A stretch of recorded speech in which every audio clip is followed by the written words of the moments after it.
afternoon, everybody. Such a joy to see so dear friends. You know, it's a emotion to be here. Great workers. But I need to stick with the script.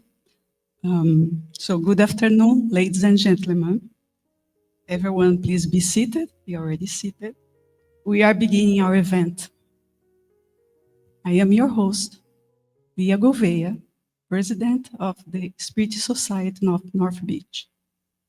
On behalf of the Spiritist Societies of Maryland, I want to welcome everyone to our 5th Spiritist Symposium. Yes, we are completing 10 years. It's the 5th time that we are here, the 4 houses, the 4 Spirit Centers of North Beach, all sisters, because we had the big mom, which was AKSS, who had so much love that he started generating child. So North Beach is one of AKSS children, and we are very proud to be here with you today, completing 10 years. On a special note, this year marks a significant milestone as the Spiritist Societies of Maryland celebrate a decade of dedication. You can see that I was a little anxious, right? 10 years of sponsoring and organizing Spiritist symposiums across Maryland. Reflecting on this remarkable journey, we cherish countless memories and shared experiences that have shaped our Spiritist community. The theme for this year Symposium is Planetary Transition, How to Face These Challenging Times.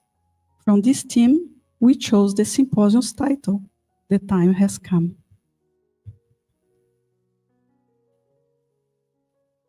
According to Spiritism, planetary transition refers to a period when the Earth undergoes moral and spiritual transformation, shifting from a world dominated by trials and expiations to one of regeneration.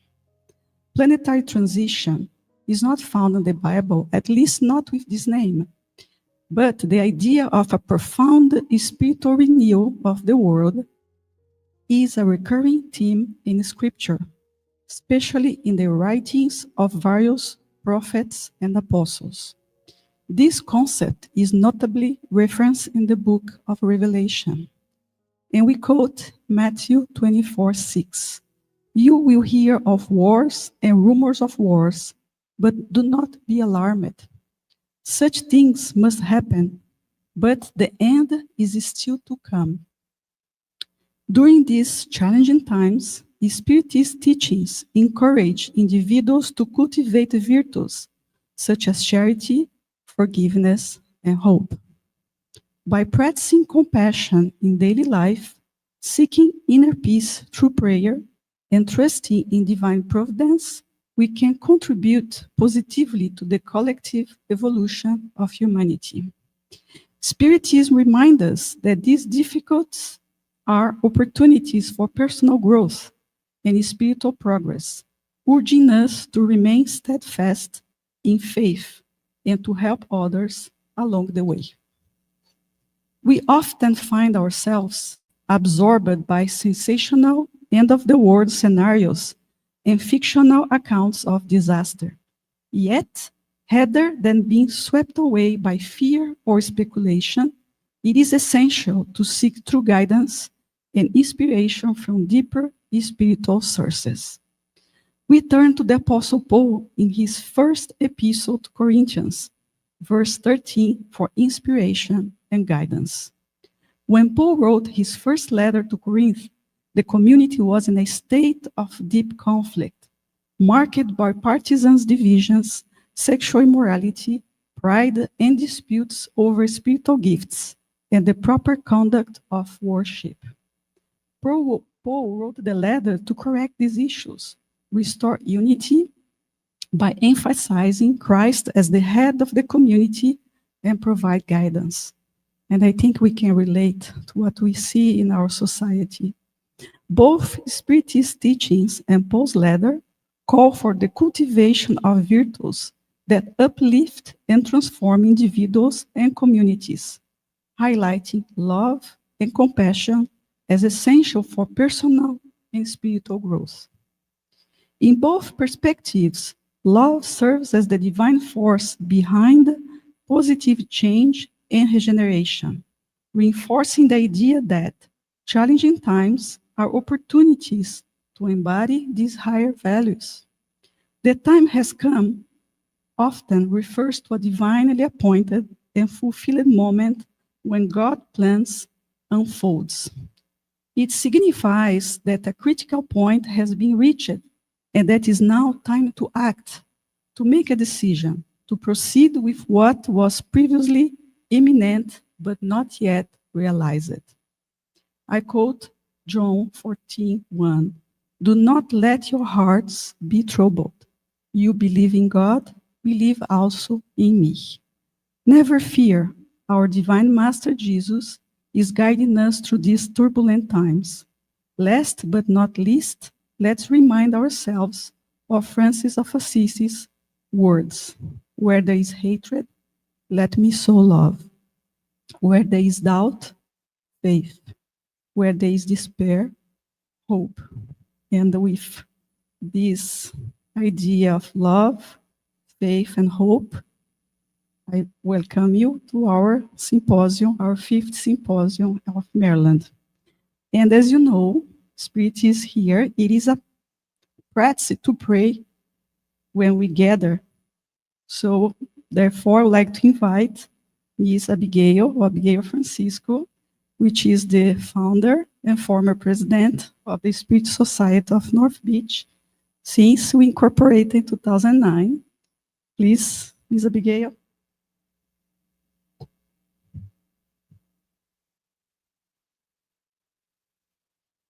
Good afternoon. Welcome to our event.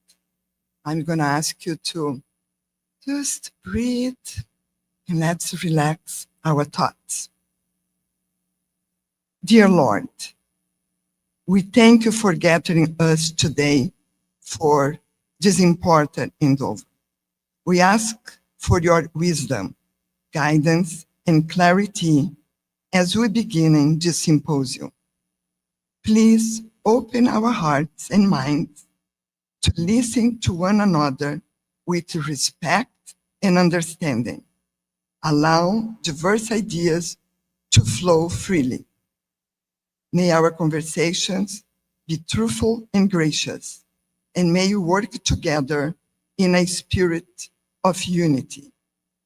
Guide our discussions, bless our time together, and inspire us to make decisions that honor the purpose of the symposium and bring goodness to all present.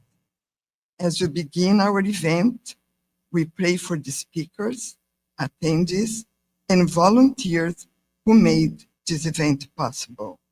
Also, we pray for peace. So be it.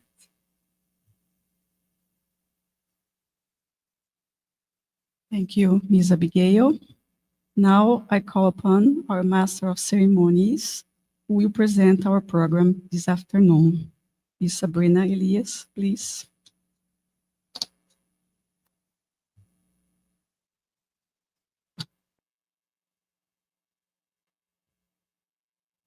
Thank you, Ms. Lia Gouveia.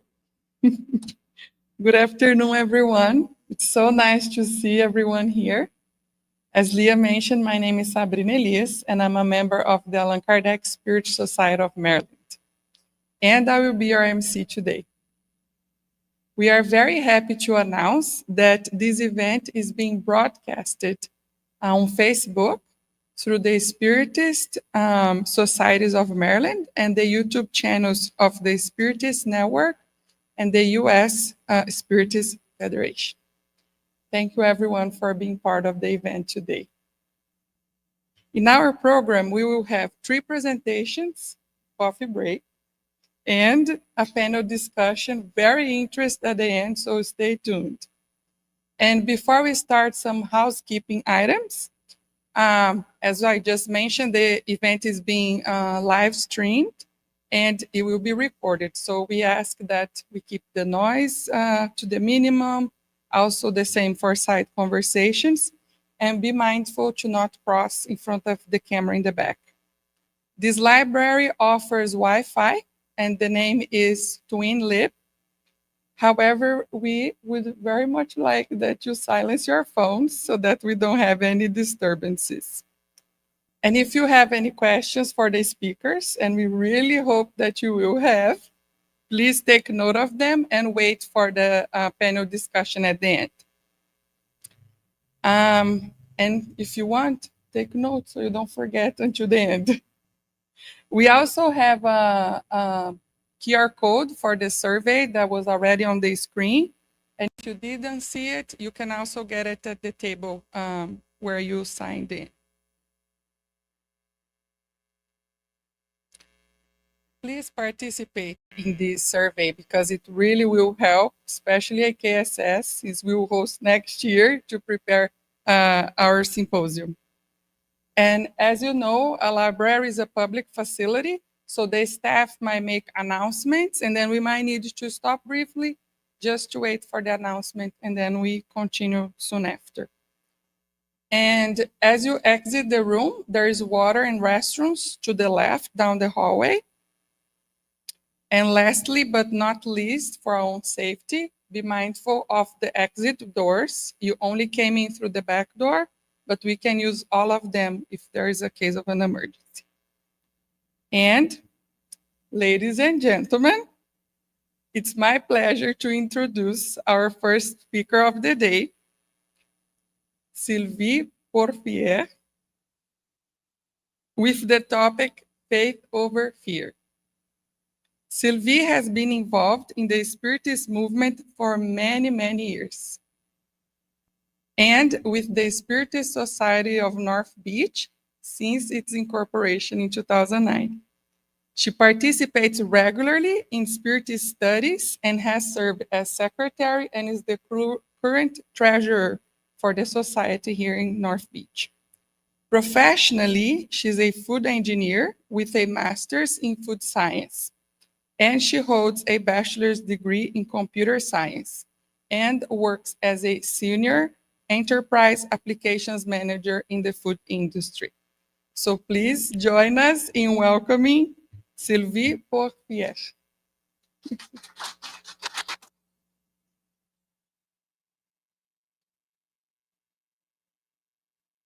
Got upgraded to the IT field. Very happy.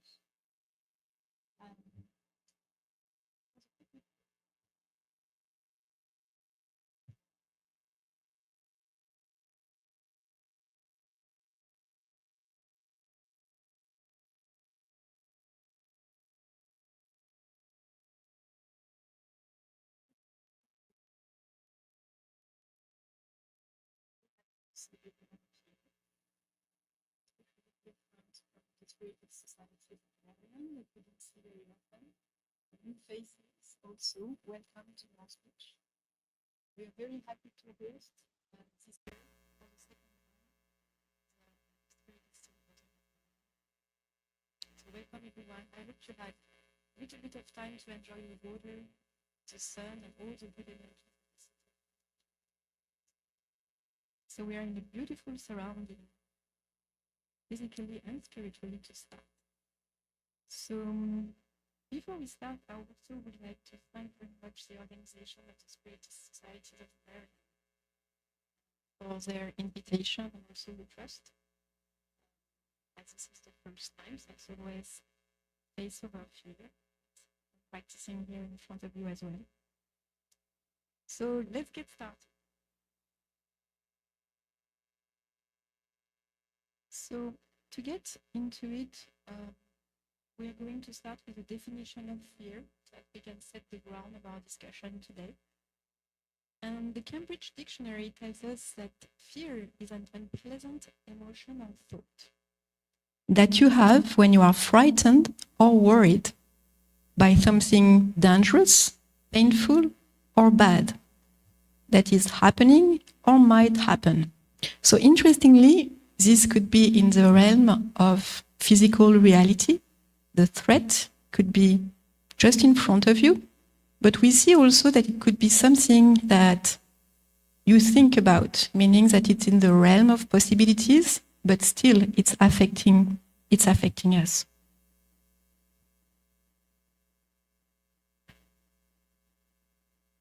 We'd like to start with some tenets of fear and with its biological dimension. What happens when we experience fear? Historically, fear evolved as a survival mechanism, responding directly to immediate and tangible threats, such as predators or natural hazards. So early on, in the primitive stage of human evolution, the environment was rough. It was really unfriendly. So humans at that stage were driven by instincts, and this is what was helping us to survive. So that was protecting our existence. So fear is deeply rooted in evolution as a defense system for survival. And when a threat is perceived as critical, it triggers fear, which leads to a chain of biological reaction. You cannot see it, but I'm sweating here, my heart is beating very fast. So this would be some of the symptoms, right, that we would experience. I'm still able to talk, so it's still not too debilitating at this stage.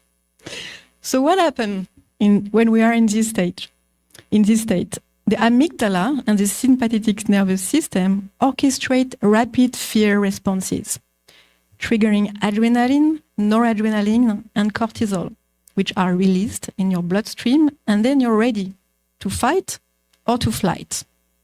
So I'm fighting right now. There are some, on the side, you have also some other biological phenomena that may happen. So faster breathing, anxiety, heart rate increase, anger, impulsiveness. So those are all things that we may be familiar with at different degrees.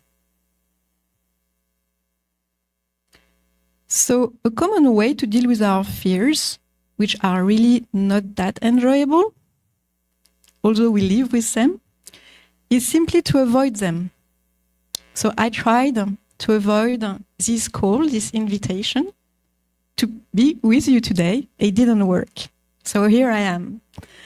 So we avoid the triggers, we distance ourselves from the threats, we mitigate them, we eliminate them. We are very good in our societies to mitigate and eliminate, so that the risk of exposure is not so impressive, because we know that it triggers us. So we pretend they are not part of our lives. So a few times I denied the invitation from the Spiritist Society of Baltimore. So I lost the opportunity to practice, and here I am. The call come. The triggers will come back. The triggers will come back to you because there is something to learn about it. So you can avoid it for as much as you want. It will come back. So today, in our modern societies, we retain this mechanism. Although we operate more in reaction to our emotions, the underlying baseline of automatic impulses, our instincts, this is still part of our physical nature. We are evolving. We remember this primitive stage of our evolution where instincts were driving us. Now, really what drives us, even more than before, is our emotion. How do we manage our emotions? What's available for us to go through those waves, those roller coasters that we actually create in our mind? Today, the threats we face are often abstract or socially mediated, rather than immediate physical dangers. There is no tiger at the door that's going to hit me, and still I am experiencing fear. We are going to see what the origin is. So today, our societies have evolved. Still fear is present, although our societies are much safer than what they used to be. We have improved so much more our way of life. Still, we are humans, we have emotions, we have still instincts that we have grown from, but they are still present. So this mismatch can manifest as generalized anxiety, phobia, and chronic stress.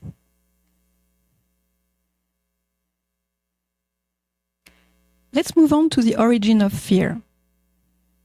This study from psychiatrists came up with the 10 most common phobias that are identified in our daily lives today. Interestingly, the first one of them is social interactions. Do we relate to that? Probably to some degrees. Especially coming out of our COVID pandemic, learning to live together, learning to be safe with one another, and learning to be vulnerable. Because when we engage with one another, we have to give part of ourselves. This is the first origin of fear today. Circle clusters, that was new to me, but that triggers fears.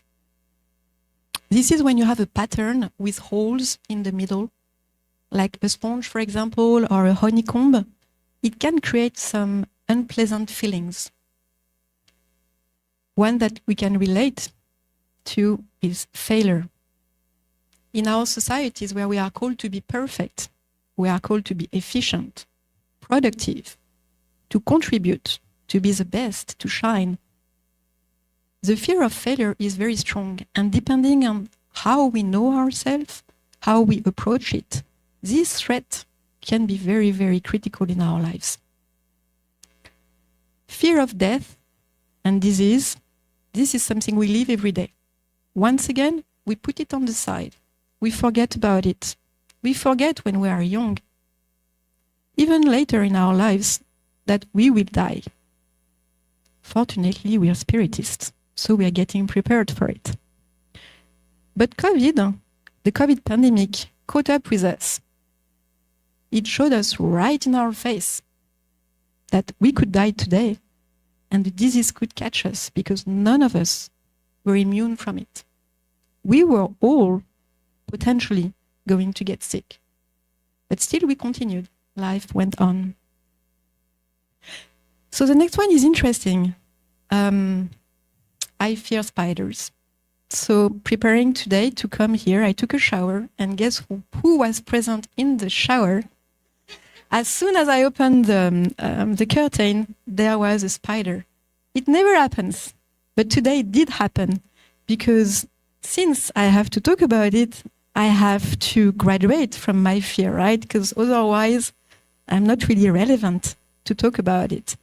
So spiders, some people are afraid of amphibians, their texture being cold.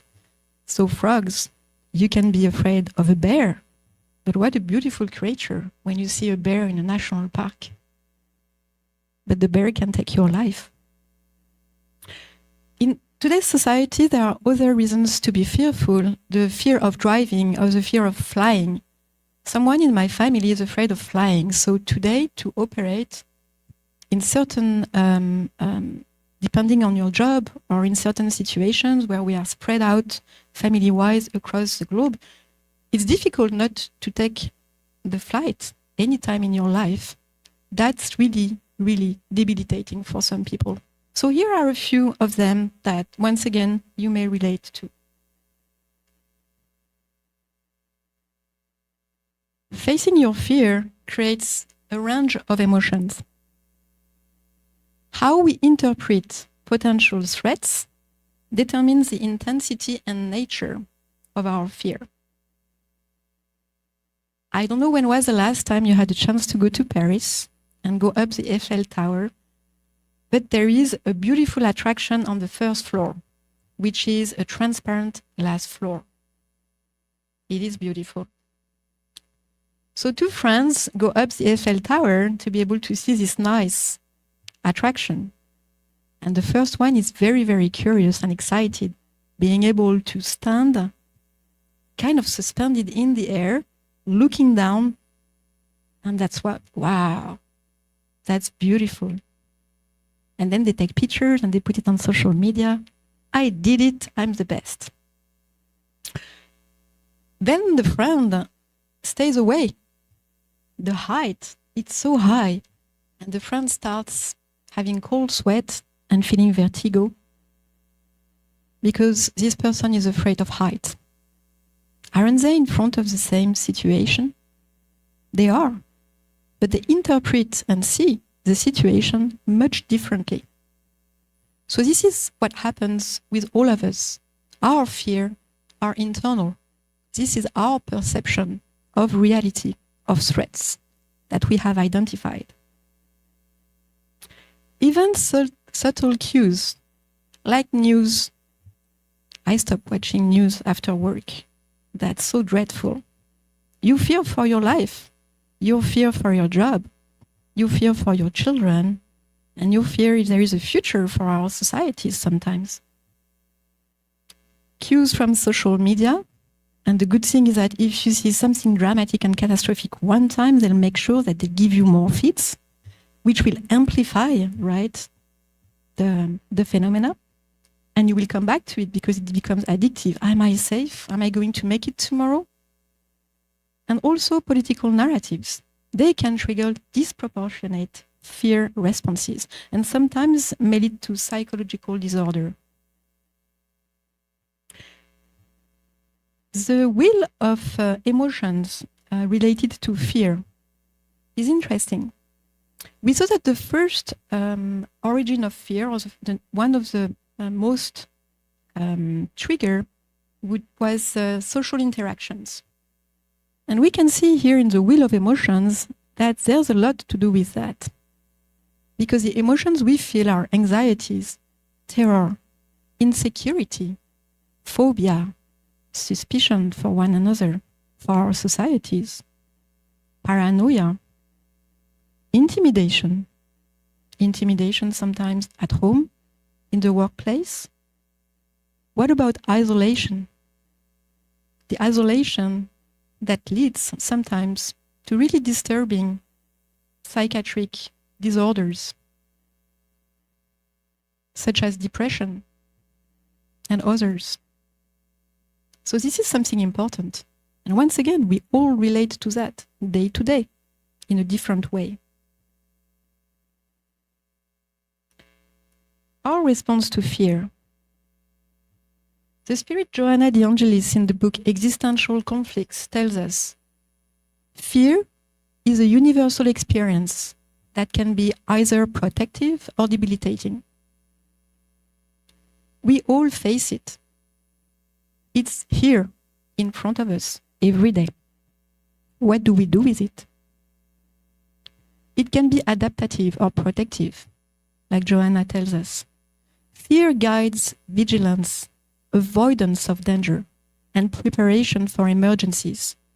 It remains integral to learning, motivation, and resilience. How positive is that?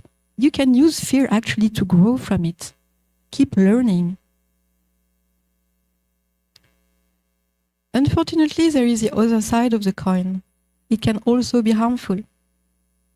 Or, as Joanna puts it, debilitating. Chronic or excessive fear can impede decision-making, stop personal growth, and negatively affect physical and mental health. This is very strong. Many in our societies are left on the side because they are in that situation. What is there for them? What can we do to support them? Not all of us are able to go through difficult situations the same way. And we need help. We need to help one another.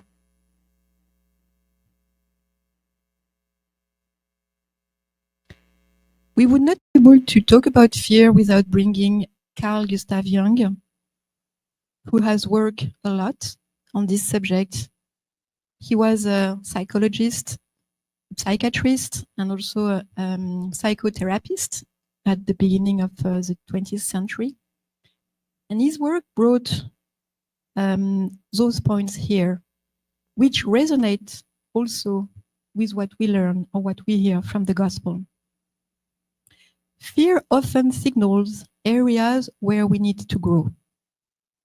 Instead of avoiding fear, lean into it with curiosity. Avoidance strengthens fear. You give it power, while confrontation diminishes its power. Acceptance of both the light and dark aspects of life is essential. He also tells us that fear arises when we resist the natural flow of life's duality. Joy and pain, success and failure, certainty and uncertainty. Embracing this duality fosters resilience and inner peace. What an invitation. There is so much that lies behind fear. For us as Spiritists, as we learn that we need to progress, we need to embrace it, be able to face it, and you use it to grow from it.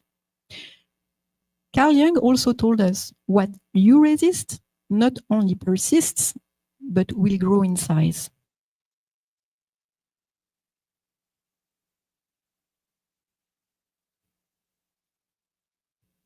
A message from the Spirit Joanna De Angelis goes along those lines and tells us we fight with fear to avoid it, to get around it, to overcome it, more than we consciously think, wasting valuable time that could be applied to experiences that would be successful in the form of untried accomplishments. We are called to face our fears here again, to use them as a means to know ourselves, to work on ourselves, and to grow from them. They lead us to overcome our shadows, to face the unknown, to grow from our guilt that we may be carrying from yesterday's experiences or today's experiences. Our time to transform ourselves from our old self is today. Time has come. This is the theme of our symposium. It is about time. Let's not waste more time lingering in old atavism, in old ways, in old beliefs, and let's free ourselves from the limitations set in the physical realm. Because we are more than just physical bodies. In the book of Isaiah, God tells us, so do not fear, for I am with you. Do not be dismayed, for I am your God. I will strengthen you and help you. I will uphold you with my righteous right hand. We are not alone on our individual journey. What if we open the window of our spiritual self to see the vast horizon of infinite divine justice and love that lies in front of us?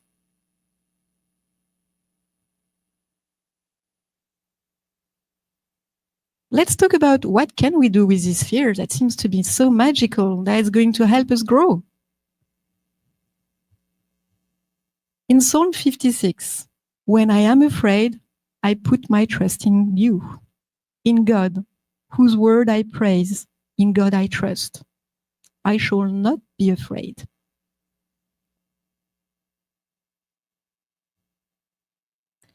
Fear is natural, but not unsurmountable with faith. We will not be able to avoid it at this stage of our human evolution. It is here, whether we want it or not. We need to face fear and threats and trials and difficulties. This is part of the game. This is part of this life.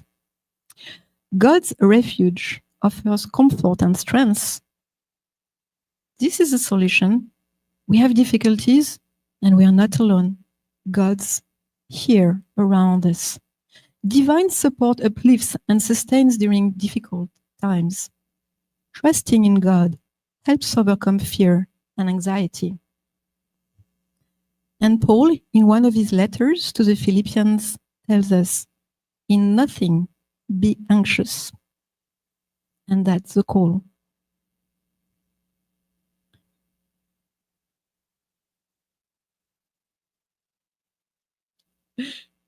Beautiful.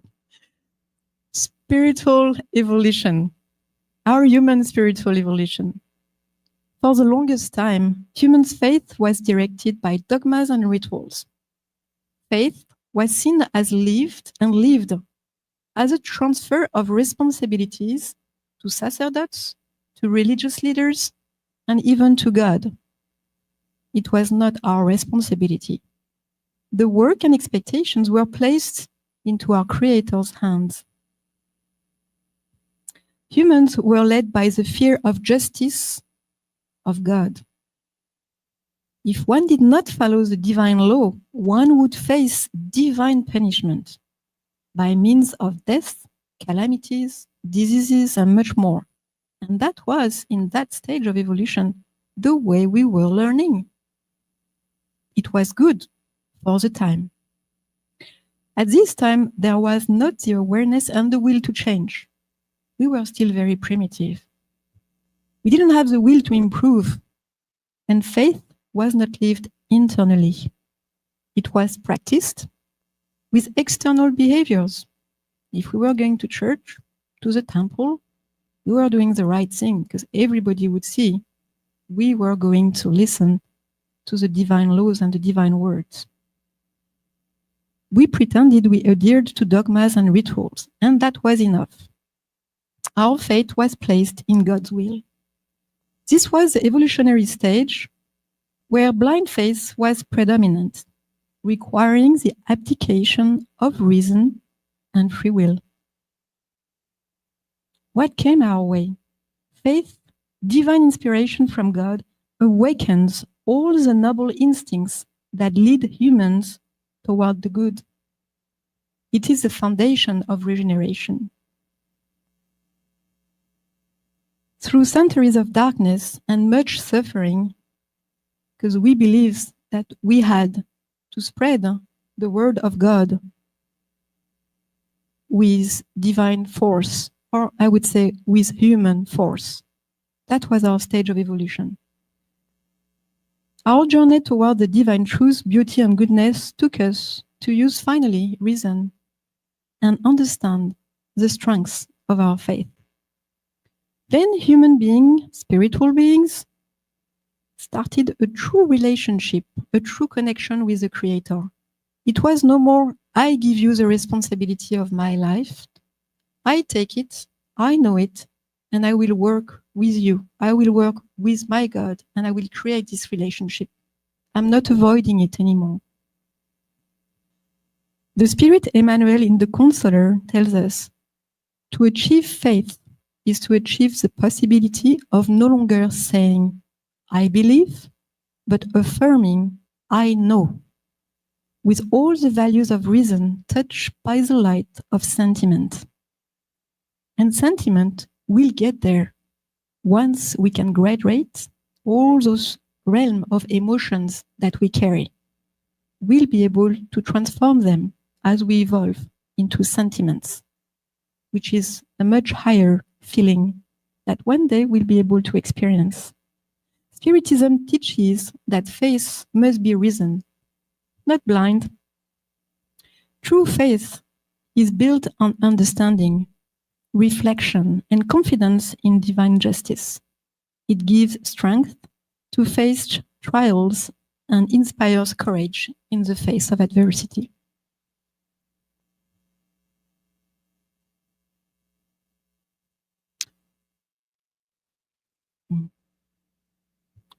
We're bringing a message from Léon Denis in his book, After Death. Reason is a superior faculty which is meant to enlighten us on everything. As all our faculties do, it develops and grows with exercise. The human reason is a reflection of the eternal reason, or, as St. Paul said, it is God within us. To underestimate its value and usefulness would be the same as underestimating human nature and insulting the divinity itself. The intention to replace reason by faith reveals utter ignorance of the fact that both are interdependent, strengthening and invigorating one another. Their union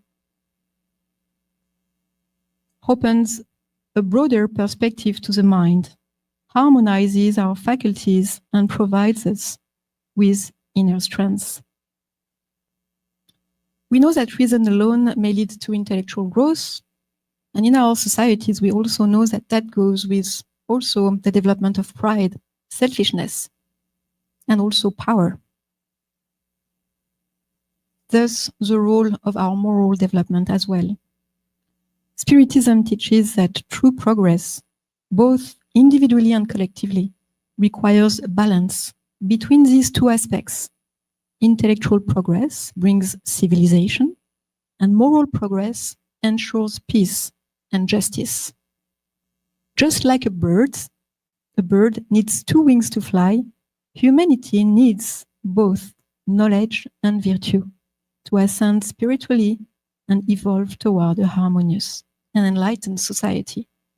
We are called not only to become successful in the physical realm, but also to become successful in the spiritual realm, to grow our moral side as well.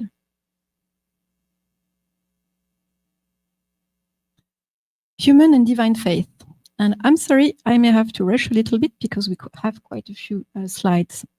So this message from the Spirit Joanna, the Angelist, tells us, trust in your efforts and in the divine providence, which is always watchful and ready to help those who put themselves in its hands. Here we are called to trust ourselves, to start the work. It is not only in God's hands, it starts with ourselves. Trust in your own inner strengths. Have confidence in your own abilities. More than anything, we are called to keep calm. We learn about mindfulness in our societies today. What can calm achieve compared to anger, compared to rushing? Calm will be more powerful. Be patient with yourself. Joanna the Angelist tells us, forgive yourself. You don't have to be perfect today. You will be one day. Give yourself the time to learn and to grow. And remain humble in all circumstances. We'll move to the power of faith. The power of faith receives a direct and special application in magnetic action. Through faith, humans act upon the fluid, the universal agent, modifying its qualities and giving it an impulse that is irresistible, so to speak. Thus, those who combine a normally large fluidic power with an ardent faith can solely, by their will, direct it toward the good, perform the remarkable phenomena of healing, and other phenomena as well, formerly regarded as miracles, but which are nothing more than the consequences of a natural law. That is why Jesus told his apostles, if you could not heal, it was because you did not have faith. It starts with yourself. Then the divine providence will support us. The power of transformation. We'd like to be able to bring a few tools. What can we do to transform our lives? What about know thyself, self-knowledge? The journey begins with understanding one's strengths, also our weaknesses. Where is it that I need to improve? And what about my moral tendencies? I am not perfect. Where would I like to grow? Today, in this life, I will not be able to do it all this time. Where do I want to invest my time, this life, to grow spiritually and intellectually? Understanding the law of cause and effect. Spiritism teaches that our actions have consequences across not only this life, but across many lifetimes. What we're living today may not be the result of something we've done in this life, but what we have done in the past or not done. Recognizing this helps us to take responsibility for our choices and strive to act with justice and compassion. Cultivating our virtues. If we know what our weaknesses are, let's work on our virtues to help with our transformation, such as charity. We're going to hear about love in action, humility, patience, forgiveness, service to others, and that's a big one that we may not do enough. Helping others is a powerful tool to moral growth. We are called to practice charitable acts, fraternal support, and spiritual assistance as ways to elevate the soul. What a beautiful work that the Spiritist centers are doing as part of their mission to be able to provide fraternal support. Faith, trust in the divine providence, and prayer. What about the power of prayer? What a tool we have available for us to nourish this connection with our Creator, to find the strength that we need to go through the hurdles of our daily lives.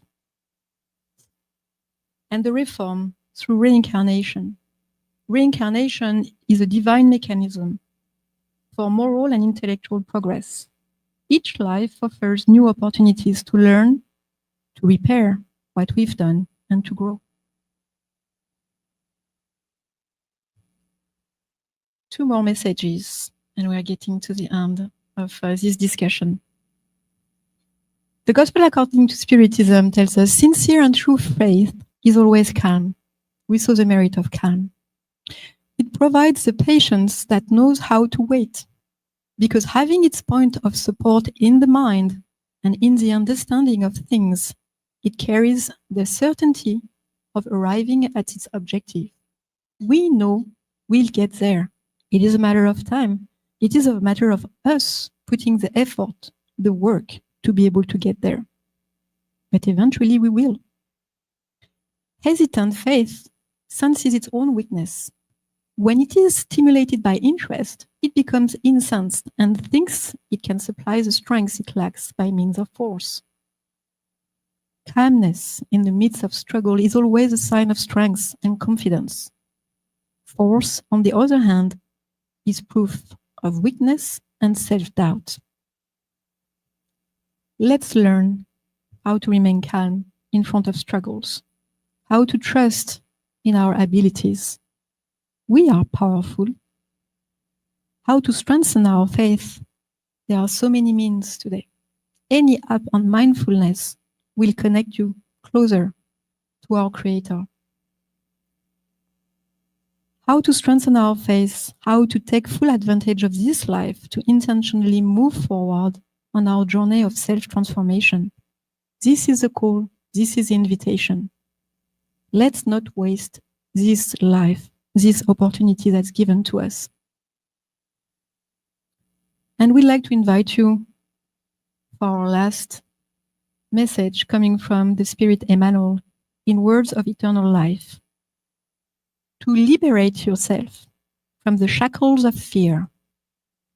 It is not sufficient to seek solace in the desire to be ardently desired and assisted by others in accordance to the inclination of the incomplete love. We know what incomplete love is. This is where we are at today. We are going to learn about love with Kristen later. We can touch it. We don't yet understand all its power, what it is and what it can offer. But here, with our selfishness, loved, we want to be helped and assisted. The work is on us once again. You must learn to love with selflessness and tenderness amidst tireless hope and perpetual service for the triumphs of good, under whose protection you will always live, enveloped in love. How beautiful is that? This is in accordance with the balance and perfect love emanating from the divine force, which raises us triumphantly from the abysses of shadow to the heights of light. We are going in the direction of light at our own pace.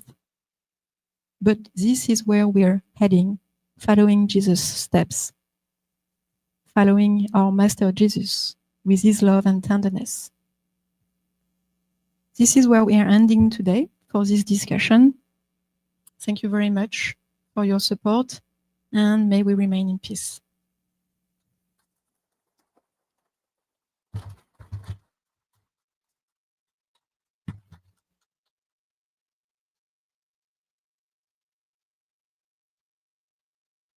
Thank you, Ms. Porfier, for your very interesting presentation. And before we call our next speaker, I will call upon Bradley Appling, member of the Germantown Spiritist Society, to speak with us about the SSMD Charitable Drive.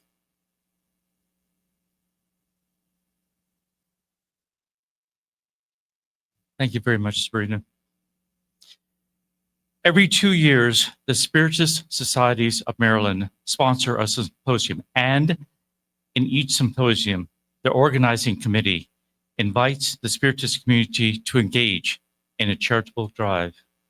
This year, the host society has chosen the Calvert Library's Food Insecurity Initiatives, which has a food pantry, which you may have seen when first coming in. This food pantry has space to store non-perishables and a refrigerator for some fresh items. The in-kind donations will benefit the local community of North Beach and the region. Very important. Charity is love. This drive is love in action.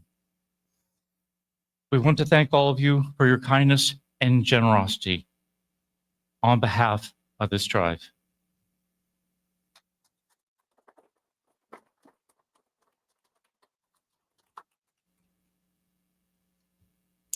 Very good. So our next speaker is our beloved Amanda Soto, and she's a lifelong Spiritist who has been part of the Allan Kardec Spiritist Society since she was 5 years old. Soto is a speaker, giving presentations both in English and Portuguese. She's also a teacher for the youth Spiritist education. She helps coordinate charitable activities at ATSS, and she collaborates with other Spiritist educators across the United States. Professionally, Amanda has a Master's of Public Health and is an infectious disease epidemiologist. Please help me welcome Amanda Soto.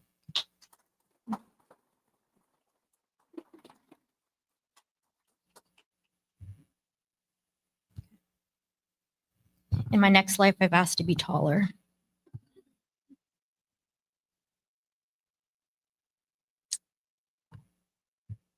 Oops. This is the wrong one. Okay, so my name is Amanda Soto. I'm coming from the Allan Kardec Spiritist Society of Maryland. And today I'm going to be talking about the theme of hope over despair, which I think is pretty fitting to follow Sylvie's presentation on faith over fear, because faith goes hand in hand with everything, right? It's the basis of knowing how to move forward. So please keep all of that wonderful information she shared in mind as I go through my slides. And I think this topic of hope over fear is particularly appropriate for the moment that we're living in, this period of planetary transition. I believe most of you would agree that we're living through some unprecedentedly difficult times, both as a nation and worldwide. Every day we're confronted with news or images of deprivation at a level I think most of us have not experienced in our lifetimes. And so how do we keep our heads above water? How do we keep from letting the difficulties of life from pulling us under the pool of despair? So with this presentation, I hope to bring some consolation, hopefully, through the codification works of Allan Kardec, as well as from some other prominent Spiritist authors who provide guidance specifically for these situations. So to start us off, I brought this quote from the very beginning of the first of the codification books, so the introductory section of the Spirits book, beginning of the beginning, to set the foundation for our chat today. And it says, "But true Spiritists see the things of this world from a much higher point of view. They seem tiny and petty to them in light of the future awaiting them. Life is so short and fleeting that its troubles seem like nothing more than the unpleasant incidents of a journey. Things that in other individuals would produce violent emotions affect Spiritists but little, for they know that life's sorrows are trials that lead to advancement if they endure them without complaining, and that they will be rewarded according to the courage with which they have borne them. Their convictions give them a resignation that safeguards them against despair."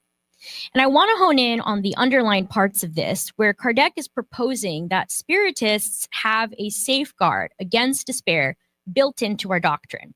Because through our understanding of spiritual immortality, we know that our struggles are meant to develop us morally towards a higher standard that promises respite from the difficulties of the physical plane, which we actually live in for relatively a short period of time. So these convictions that Kardec mentions safeguarding us are precisely what we will be discussing today, so that we can understand how Spiritism actually shows us how to hope in the face of despair.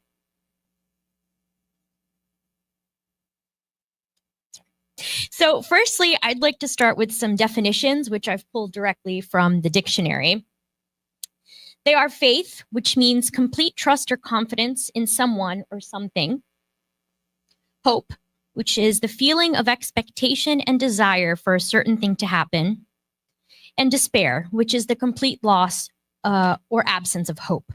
So with these definitions, we can understand that if we have complete trust in something, then we can also have the expectation or reasonable desire for that thing to happen. So in other words, if we have faith, then we can have hope. If you believe, you can expect. If you have neither, then you have no path forward. And this is where we enter the territory of despair. And what does that mean for us as Spiritists? How do our expectations, the hopes we derive from our faith in the doctrine, serve to console us and lift us from this quicksand of despair? So I planned this presentation as pragmatically as I could. I'm breaking down the principles of Spiritism that I believe provide the most hope and greatest barrier to despair. And I'm calling them Spiritism's 4 tools against despair. The first is the concept of reincarnation, which explains to us that we live immortal spiritual lives.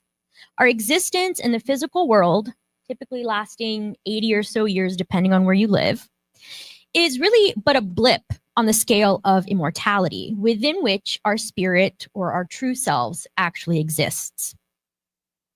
The second is this concept of a merciful God. The God that Jesus and later the spirits present to us is not an angry and vengeful one who should be feared, but rather a caring Father who is infinitely good, forgiving, and merciful. This God does not punish. The consequences we face are actually the fruit of the actions we take with our own free will, and they are always given fairly in accordance with divine justice. The third is the concept of protector spirits and mentors, guardian angels who are always by our side. No matter what difficulties we encounter, we are always aided by spirits rooting for us. We simply need to learn how to connect with them. And lastly is resignation, which I'm calling hope in action. This concept requires the taking of our beliefs and applying them when times are the toughest, and more so being at peace with the divine plan and our place in it.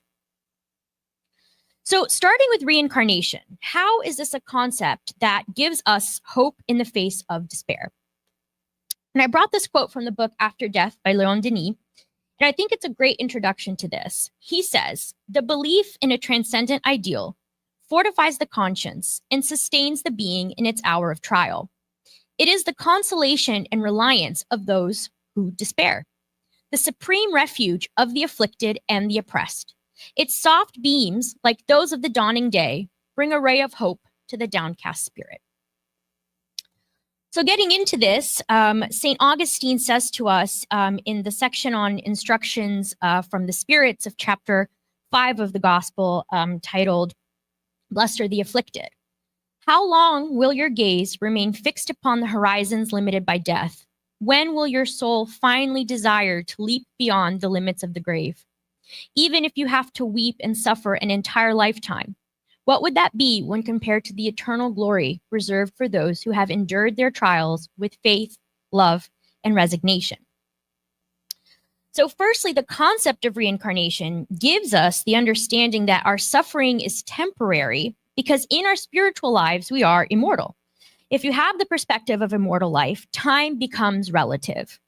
If I only have the perspective of one life, even 1 year spent suffering feels like too much. Every minute of anything that isn't bliss feels like agony. But if we put this lifetime of 70 to 80 years in the span of immortality, it's really just the blink of an eye. But as physical beings, our minds are purposefully obscured of this fact. We need to be only aware in a tangible sense of the here and now because it's what we need to survive as animals. I can't focus on finishing my life if all I can think about is the fact that I'm going to be making to-do lists for another 1,000 years. But as spiritists, we're given the power of this knowledge back to us. Because even if we are to spend an entire lifetime suffering, when we go back to the other side, it'll feel like nothing. If you think about it, as a child, you were comforted when it was time to get vaccinated, when your doctor told you it was only going to hurt for a second. Sorry. But furthermore, St. Augustine is also talking to us about this concept of suffering well, part of which is suffering with hope without falling into despair. Because taking these teachings and enduring our suffering with the faith that these are actually opportunities for us to develop morally gives us a whole new perspective. We aren't suffering with no end in sight and for no reason. If this was the case, then feeling despair would be totally warranted. But knowing that we suffer for a reason, for a short time, and with the promise of great reprieve upon our return to the spiritual world gives us hope. So continuing with chapter 5 of the gospel, Kardec tells us that individuals may be born into a painful and difficult situation, precisely to make them search for the means of overcoming it. The merit consists in bearing without complaint the consequences, without giving in to indifference. Again, we're reminded here by the spirits of the purpose of our suffering, because in Spiritism, it's fundamental that we understand the big picture in order to strengthen our hope of overcoming it. So in fact, our suffering has purpose. And part of the reason for going through these trials is exactly to light that fire underneath us to dig our way out. Because desperation leads to innovation. When we're struggling, when we're in pain, our instinct is to figure out a way to pull ourselves out of that situation. And what Spiritism brings that's so enlightening is it tells us not only why we're in that situation to begin with, but how to dig ourselves out.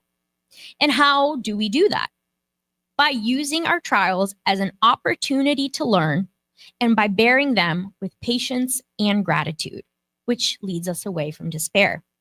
Our struggles are a time for us to hunker down in our faith, submit to the will of God. And when I say faith, I don't just mean a belief in God or the spiritual world.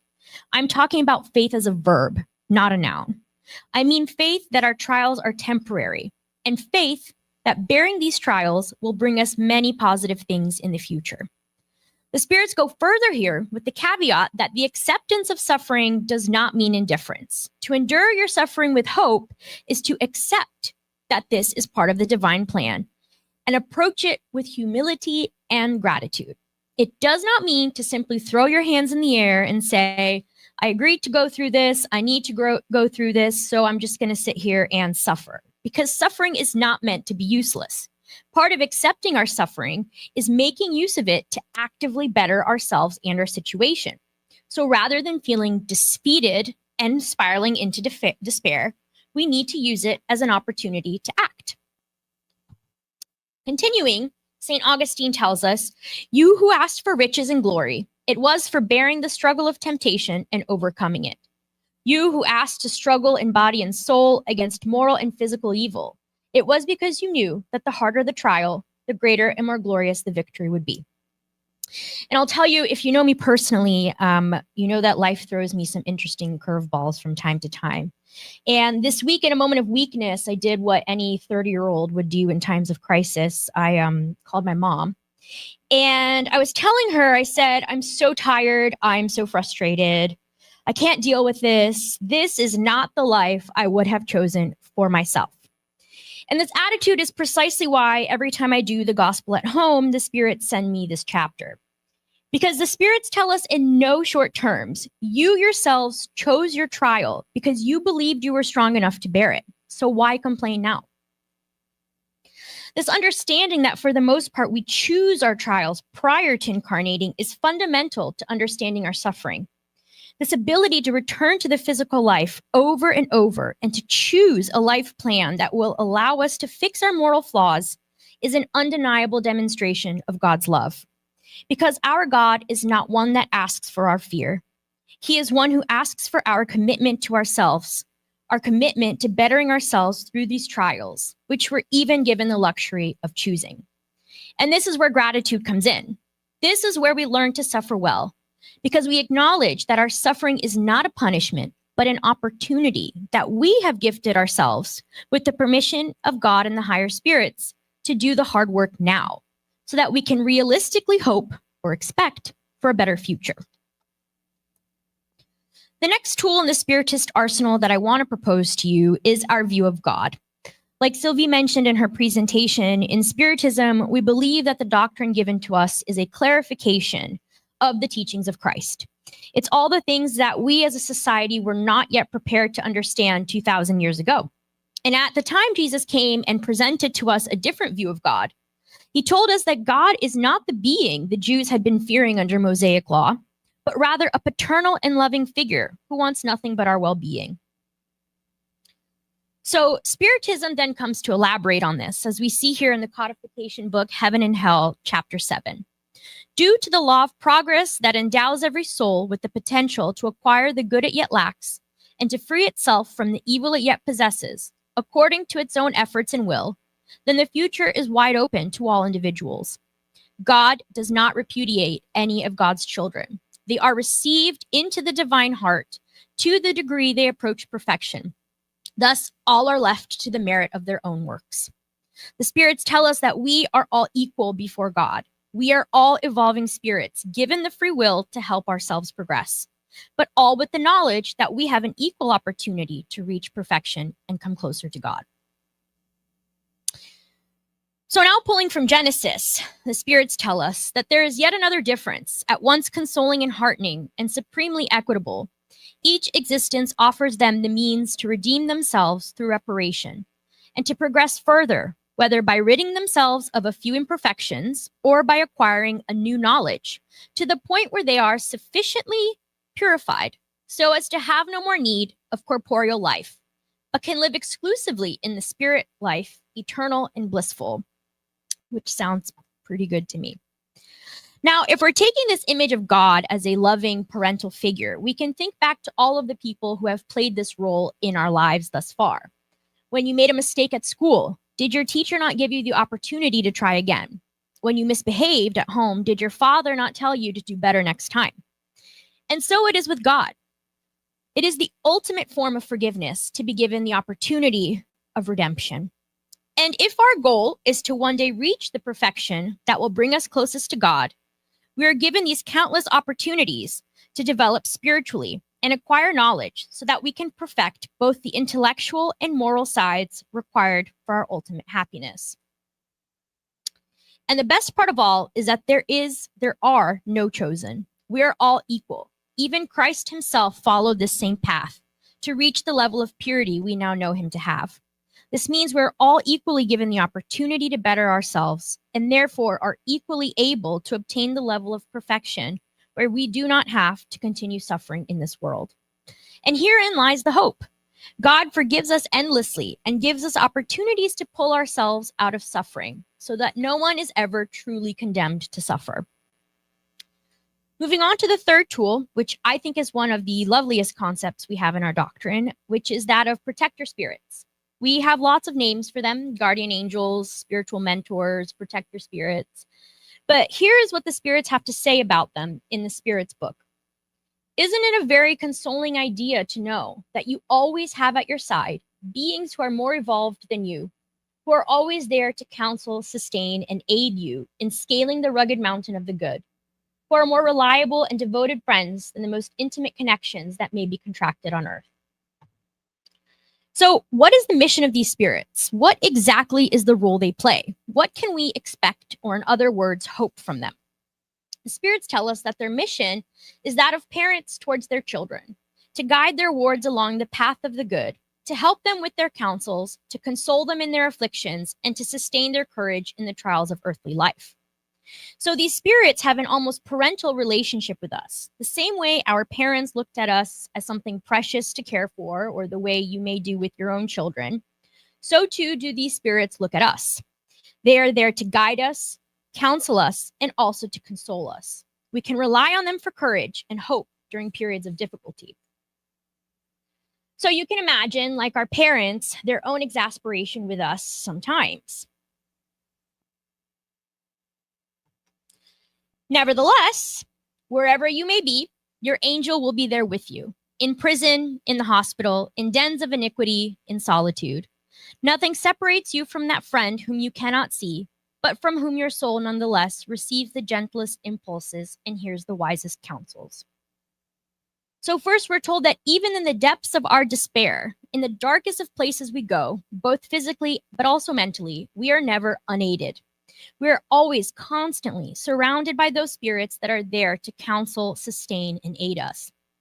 Most of us cannot see them or even perceive them with the organs of our physical body, but our spirits are nevertheless receiving their care. Now, although they are relentless in their attempt to aid us, as in all things in this doctrine, we have our own part to play. We cannot expect to give up and give in to the darkness, counting on purely the work of our guardian angels to keep us out of trouble, because where would our merit be in that? We need to take this knowledge of the absolute fact that we are surrounded by help and make a concerted effort to connect ourselves with this help, which we should always do, but especially in times of difficulty. They can only do so much for us, but we have the free will to accept the help or not. So in your moments of panic and hopelessness, take a minute to reflect on this fact and to connect with whoever is definitely around you ready to help. It doesn't need to be a long poetic prayer, simply a moment of sincere humility to ask for help. And the better we elevate our thoughts, the easier it is for these spirits to connect with us. The last tool, and perhaps the most important because it requires the firm belief in the previous three, is resignation. And as you may have noticed, I love definitions. So here's how the English dictionary defines resignation: as the acceptance of something undesirable but inevitable. So let's add a little bit of Spiritist flair to this. First, I'd like to argue that for our purposes, resignation is a verb.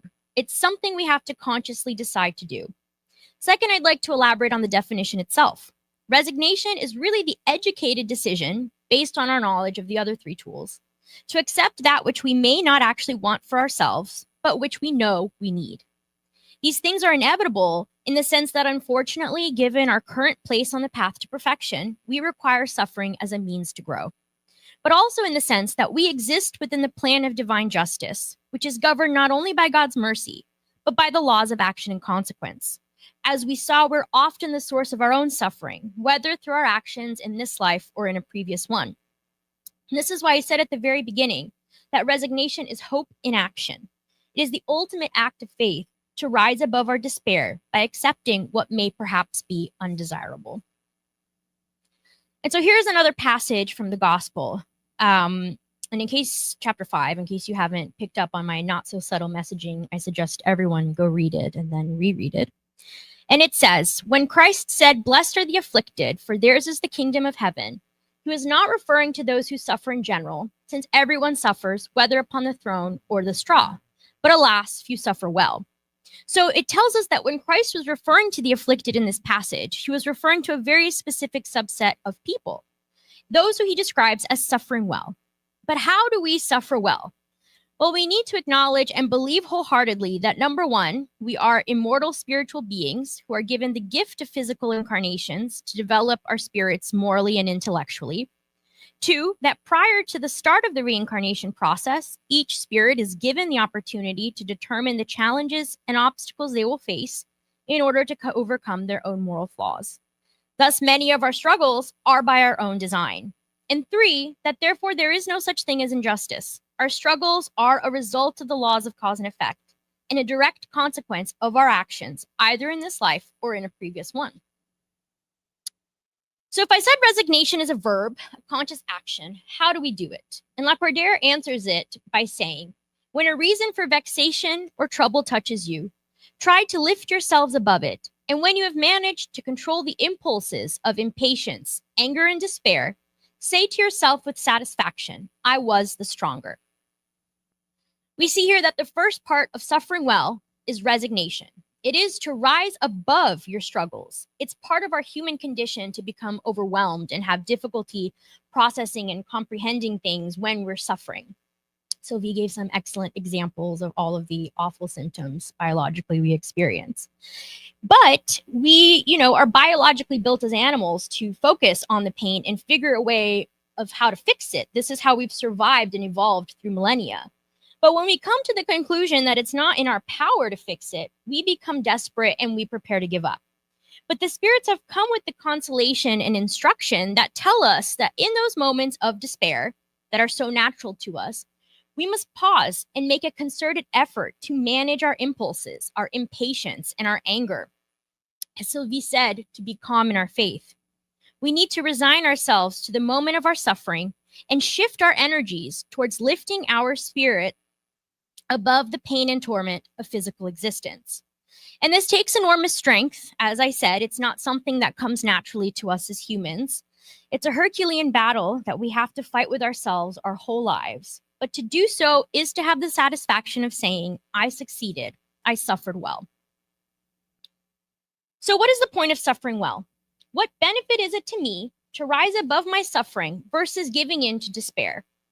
Now, something that you see everywhere in both our gospel and other gospels is this concept of being rewarded for our pain. If we suffer well, we get something really good at the end. So Lacordaire continues by saying, blessed are those who have the opportunity to test their faith, firmness and perseverance, and submission to God's will. For they will receive 100 times the joy they lacked on earth, and after labor will come repose. So Lacordaire is explaining here that to resign is to change your perspective on your suffering. Rather than seeing it as an unbearable injustice, we should look at it as an opportunity to grow. It's an opportunity for us to test our faith, meaning to really test how much you believe what you're learning here. Can you really, when push comes to shove, apply the teachings of this gospel? We must see it as an opportunity to test our perseverance, our ability to continue pushing forward, despite the threat of despair that overcomes us. And lastly, we must see it as an opportunity to test our submission to the will of God, meaning we must see it as a chance to practice our understanding of God's love and divine justice. And then Lacordaire says that the suffering will be replaced 100 times by joy and rest. And what does he mean? He means that if we can manage to suffer well in this life, we will reap the benefits of this struggle in our spiritual life and in our future material lives. We will have less and less suffering to do, and will experience more and more happiness and respite from the pain of the physical world. So here are the main takeaways that I'd like you to remember on your way out. The first is that hope is the expectation that comes from faith. If we are truly convicted of our faith, which in Spiritism is rational above all, then we can reasonably hope for its evidence. The second is that Spiritism gives us tools against despair. We have the knowledge of reincarnation, the mercy of God, protector spirits, and instructions for suffering well. We are active participants in our evolutionary journey. Hope in Spiritism requires action and our free will. We need to not only believe, but to put this belief into practice in the toughest moments. And lastly, that we need to learn to suffer well. We need to see our suffering as an opportunity for growth, which will in turn ease our suffering both in this life and in the next. And to finish, I'd like to end with this prayer that I've taken a portion of from the prayers that Kardec suggests at the end of the Gospel. In Spiritism, we don't really have prescriptive prayers, but Kardec very conveniently places some suggestions for when we just don't have the words. So I brought a passage from the 31st prayer on the act of submission and resignation. If you want to print it out, take a picture, put it on your fridge. He says, "Dear God, you are supremely just. Every instance of suffering in this world must therefore have its cause and usefulness. I accept the reason for this affliction that I am experiencing as an expiation for my past wrongs and as a trial for the future. Good spirits watching over me, give me the strength to bear it without complaint. Enable it to be for me a healthy warning. May it increase my experience. May it combat my pride, ambition, foolish vanity, and selfishness. And may it thereby contribute to my advancement." So be it. Thank you very much.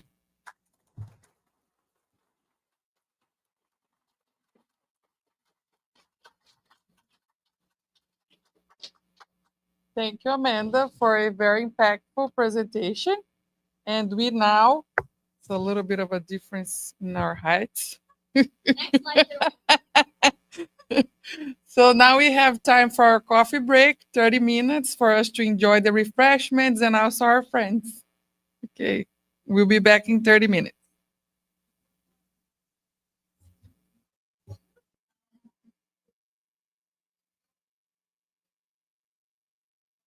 Okay.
Thank you for being seated, enjoying the coffee break.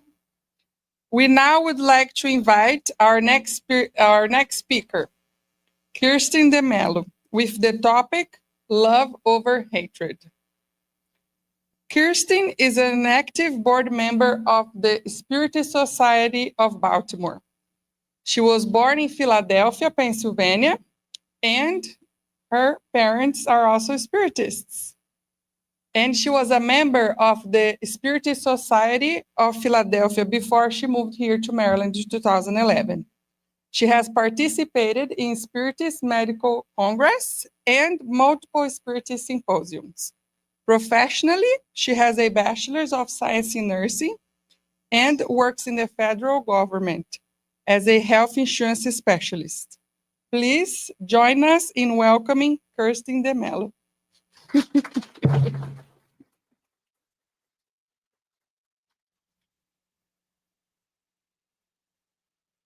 Good afternoon, everyone. Well, don't believe everything you hear, except that nice ringtone. So today we have ventured through fear to reach faith and then hope. So we've gone through all the emotions. So I'm without fear, Sylvie, and I have hope for this talk that you all will take something away from it. But first and foremost, thank you so much to the Spiritist Societies of Maryland for the invitation, for the honor, and for the immense responsibility, and for the anxiety. Thank you. Agape love is the love we will talk about today. You may be familiar with other types of love. Romantic love. What other kinds are there? Romantic love. Yeah. Oh, yes. Filial, paternal. Yes. Well, agape love is that selfless, ever-giving, sacrificial love. And what is that most closest to that we can think about on this planet Earth?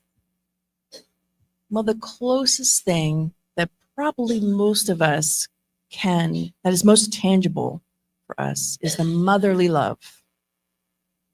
The love of a mother is so strong.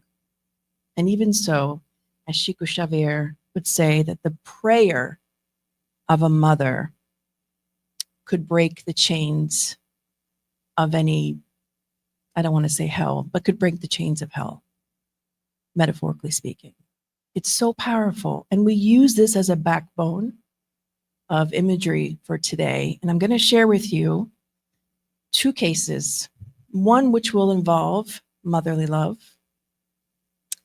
and the other close to agape love. We do want to warn you that the case we will be sharing is a little bit graphic, a little bit, but don't worry, not that bad. If Manuel Filomena de Miranda can write psychographically through the hands of Divaldo Franco and print it in English and Portuguese, then I think it's sufficient for us to talk about here today. And not just sufficient, but imperative. And so today, we wanted to share a story. And normally when we hear stories, there is this thing that our brain does, and it automatically tries to reference something in our lives.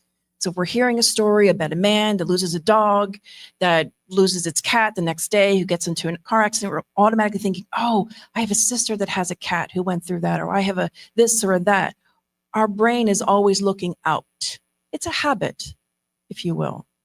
But today, we are invited to not look out.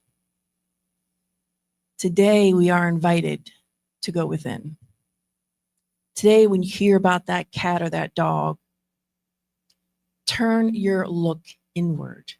It's important when we hear stories, when we're reading literature, when we're studying, that we have this lens of looking inward. And unless we create that habit, it may be difficult at first, but not impossible. In this book that I mentioned, Facets and Patterns of Spirit Obsessions, a fantastic book. If you don't already have it, it's in English. You can get it on leo.com or on amazon.com. But they tell a variety of different stories about cases about people who lived in the early 1900s in the southern part of Brazil who suffered from pulmonary tuberculosis. So there's a spirit mentor called Dr. Lustosa who walks around this particular sanatorium, which was a nice name to give a sort of a hospital at that time. It was a tuberculosis sanatorium where people would go and stay and often go there to discarnate. So in this particular sanatorium located in the south part of Brazil at that time, it was a physical, actual hospital that existed in the early 1900s. This spirit doctor, Dr. Lustosa, along with Manuel Firmino Miranda, other workers, were observing some really interesting cases. And there's one case that stood out to them, and we wanted to share with you this particular case. And it takes place in chapter 4 of this book. And the chapter is entitled Necessary and Urgent Rescue. And it's so moving. So the scene is of 3 people. One of the incarnate in the hospital bed, the other 2 in the spirit realm. And the scene that really drove Manuel Firmino Miranda was just this scene, not only the disturbing spirit and this sick man who in the late stages of pulmonary tuberculosis, if you're not familiar, at this point, he's coughing up loads of blood. So you can imagine the horrific scene, a man that's near death already in the hospital. And alongside that horrible scene, you see this spirit also disturbing him.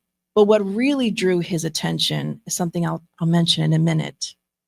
But here Manuel describes him as this, and he's called just the sick man. He's a former slave master who delighted in making justice with his own hands, having personally drowned in the waters of the old Paraíba River several of those who lived under his oppression. And now here he is, atoning for his crimes through this illness, experiencing in these torments, in these tormenting circumstances, the direct persecution of some discarnate enemies that were not able to forgive him even after 180 years, which is astounding. But what draws attention, both in the book and just in the story, is what Manuel Firmino Miranda, what he's most touched by, is this female spirit.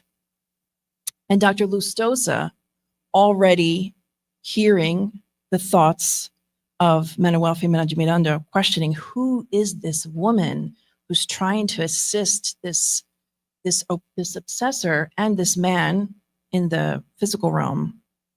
He says, she is the mother of the unfortunate persecutor. Both had been sold to this man who, in a fit of wrath, separated them on the first day for no reason other than the simple pleasure of tormenting them. The mother, in her way, with this separation from her son, which was not uncommon to do at that time and across the globe during that time, she accepted and she resigned herself with the separation. They took her son, who was not yet even an adult, and she left. She was sold to somebody else.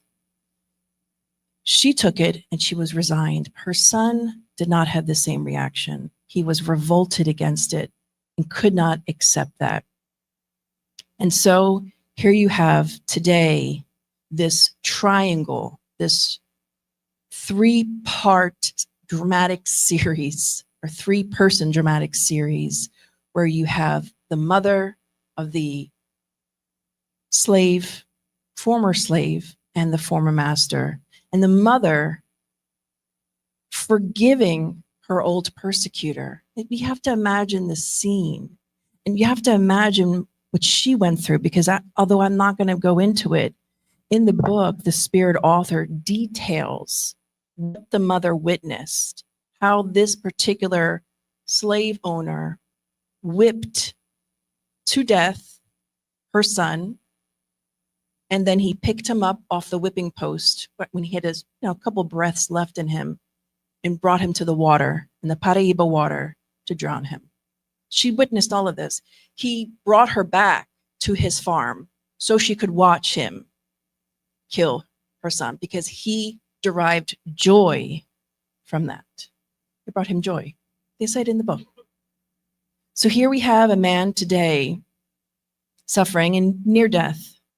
And there's this cycle of hate and love, which the book references, and we all know a Spiritist will likely continue on in further reincarnations of reparation and healing, forgiveness, all the things we're going to be touching on today. But we wanted to bring this, to keep this at the front of our mind, to know that we always have this option. We can be like the mother who chose to forgive and accept right away, or we can stay with our anger, which is often when we talk about what is the root of our anger, what is the root of our hatred. Well, remember when I said that at the beginning, when we talk about anything, when we're reading anything uplifting or hearing a talk, our tendency is to think about, oh, who would this talk be good for? Or, oh, I'm going to send this talk to my uncle or my sister or my brother or my cousin or whoever. But let us look inward. And this is really, really important, because when we are talking about the travesties that the human mind can concoct and perform, it can be egregious, to say the least. And that's not to say that those who commit those crimes against the laws of God won't have to, in so many ways, pay for what they've done. It does not diminish what they've done. However, we say this because it's important for us to evaluate our own sentiments, our own feelings around what happens to us. Pride and selfishness, which I'm sure a lot of you have already read and learned about in the Gospel according to Spiritism, it's a moral plague on earth. And it also, the Gospel says, it is what keeps us furthest from God. So if you want to be as far away from God as possible, then keep your pride, keep the selfishness. But it should be a prayer that we utter every day. God, help me not to be so prideful. Help me to see what my blind spots. Help me to be more selfless, knowing that this is a scourge in our humanity. Having said that, by the way, because we are very well versed in the works of Joanna de Angelis through the hands of the medium, the late and blessed medium Divaldo Franco, we should always have compassion for ourselves, for the shortcomings we identify within ourselves and others, which also plays into all of this in love, utilizing love to overcome hatred, which we'll talk about here in a minute. And forgiveness is a key in this process of us utilizing love in action, which is charity. Love in action together, forgiveness is a huge part of that. Oftentimes if you've ever listened to any court proceedings, YouTube and the internet nowadays, you can pretty much find anything. So there have been, I've heard many different court proceedings where, in the case of a criminal case, where the living family member is allowed to give a testimony of different things. And there's one particular case where this young man had been brutally murdered, and he had a large amount of family that came into the courtroom. They were giving their testimony, and they were just spewing hate to this, to the murderer, just spewing and saying all these things. And understandably, they're angry, they're upset, they're processing their grief and their emotions, and it's all understandable. But at the end, the last person to give their testimony was the father. And he got up to the microphone and he said, I know I'm supposed, talking directly to the individual who killed his son, I know I'm supposed to hate you. I know that in every fiber of my being, that is what everyone thinks I should do. That is what everyone has expressed here, that they wish the same death upon you that you've done to our son. But I can't do that because I follow Jesus Christ. And he has taught me that forgiveness is imperative on this road of life. So I forgive you. I forgive you, for you know not what you've done. And I pray for you. And with that, our understanding of the power of forgiveness is born. Because ultimately, forgiving, as the gospel shares with us, it's a fundamental step in our spiritual progress. Forgiveness is not for the one who has committed an error against us. Forgiveness is for me. It is for you. It is to free yourself from all of that. And when we talk about love and love in action being charity, we can't help but also talk about forgiveness. But one of the things they bring us in the Spirit's book is this great acronym, and I know in Portuguese they use this a lot. I don't feel like it doesn't, fall off the tongue as easily in English, BIF, at least not to me, unless you're a Back to the Future fan. And if you know that reference, God bless you. But BIF, benevolence, indulgence, forgiveness.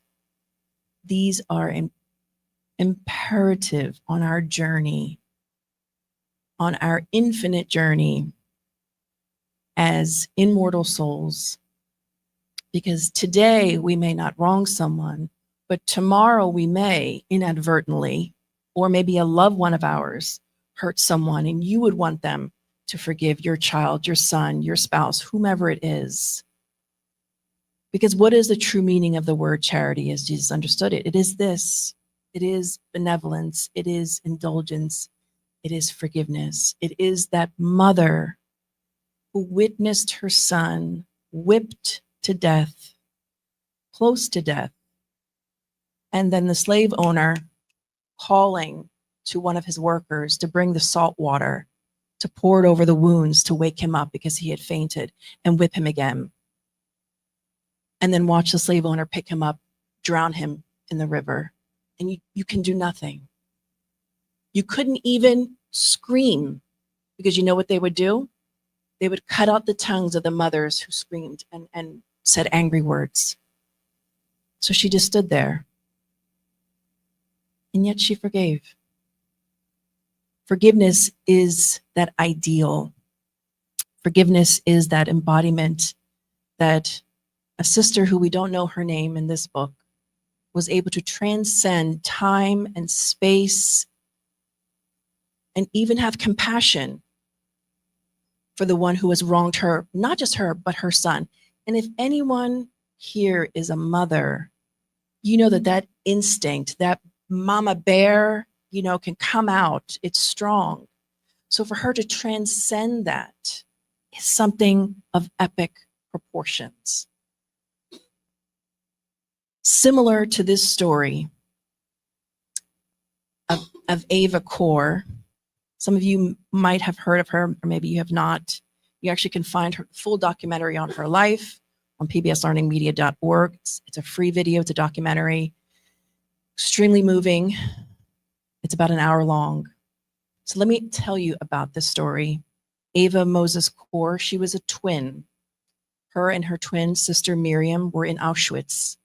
They were little girls, probably about the same age as my two sons, 7 and 4, not 7 and 4, 7 or maybe 4, because they were twins. And they were subjected to horrific experiments by the Nazi doctors, which was common at that time, especially as they wanted to do research on twins. But in 1995, as part of a series of this documentary that was done, and also to find healing she did something magnanimous, something no one expected. She made this extraordinary decision. She met with one of the Auschwitz doctors, Dr. Hans Munch, although he was acquitted of his war crimes, but she spoke with him. She got his testimony. And she even got a signed document about the gas chambers, because believe it or not, I guess there were people who thought that these things never happened to these people. But in that moment, publicly in front of many, many viewing or people, she publicly forgave him, but sincerely forgave him. And that shift changed everything. Her act of forgiveness was not an endorsement of the Nazis' actions. Instead, it was an act of profound self-liberation. And she said, I decided to forgive the Nazis, not because they deserved it, but because I deserved to be free. I no longer wanted to be a victim of Auschwitz. I no longer wanted to be a victim of hatred. I wanted to be free. So she freed herself. And she spent the rest of her life trying to set free everybody else. And she wrote this book, did a lot of speaking tours, but her main goal, her motto was, and you can see it here on the screen, I want my time on this earth to count for something. Despite what has happened to me, despite the horror, I forgave, and I wanted to count for something. So till her dying day, she lived out preaching forgiveness, no matter what has been done to you. And she's quite an example of such a case as to the extreme what can be done. Because not only did she suffer, she had to watch her twin sister, who she was very connected to, be abused and not be able to say a word. And anyone who studied the psychology of children and how the growth in the brain works, these were children. So you can imagine how this would have affected her. So for her to transcend all of her pain and to transform it and find her way to forgiveness, once she reached that, she realized that it was this golden key to life, this miraculous secret that no one had ever told her. She didn't realize the transformative power it had until it happened to her, until she decided to forgive. And her love for her own self, her love for her deceased family and sister, her love for her people, for life, overcame the hatred. And we know that there's so much research nowadays has been done on compassion, on empathy, and we know what it shows us. All this to say, and you can Google this, that regular compassion practice has been linked to increased positive emotions, reduced stress, improved immune function, better social connections. It literally rewires the brain for love. Anytime we're practicing things that are helpful to others, practicing this compassion, this selflessness, this agape love, this brings us closer to plenitude. And ultimately, charity in action is what we're called to. And Joanna, in this book, A Full Life, says, charity is a light that benefits the person in need and broadens the understanding of the one who spreads it. Forgiving offenses, regardless of their nature, constitutes moral charity. And she reminds us, and we love this. So work on your feelings. Work on your feelings and find joy. The famous writer, Mary Curie? Oh, I'm forgetting her name. She did a famous Netflix series on tidying up. I think she wrote a book. Thank you. What is it? Marie Kondo. And one of the things that she taught is, if you have a lot of stuff and you pick it up and you ask, does this bring me joy? So we have to ask ourselves, in our lives? Is this bringing me joy? How can I make joy? But first, we must get to know ourselves. And lastly, just some practical steps, if you haven't already gathered some from today's talk. Indulgence. What does that mean? It doesn't mean giving permission to others to do us harm. It just means we're more understanding of others' shortcomings. Self-examination. We have to be and work towards being more self-aware. It's said over and over again, but there's no two ways about it. Facing our shadows, Jung said, is imperative if we don't want to be led by our shadows. And benevolence. In the Spirit's book, it says, do all the good that is within your power to do. That says a lot. It's not just do all the good in your power. In the Spirit's book, I'm going to repeat. In the Spirit's book, it says, do all the good that is within your power, within your reach to do. And it is our responsibility to seek out the good that we can do and to ultimately bringing us to this finality that life does not end, as we know, with the death of the body, and that the hatreds or the love that we carry on for as long as we wish it to be. And in the case of this sick man and his spirit obsessor and the subsequent mother, 200 years, that former slave still was a slave. 200 years, still stuck in hatred, still following around, wherever this slave owner went, wherever he found him. So let us be free. Let us allow love to come into our hearts and give love a chance. Thank you all so much.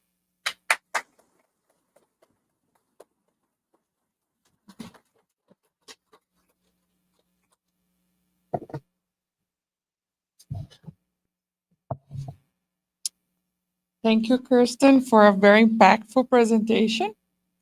While we organize our next session, we have this book for anyone that would like to have it. It will be in the information desk at the end.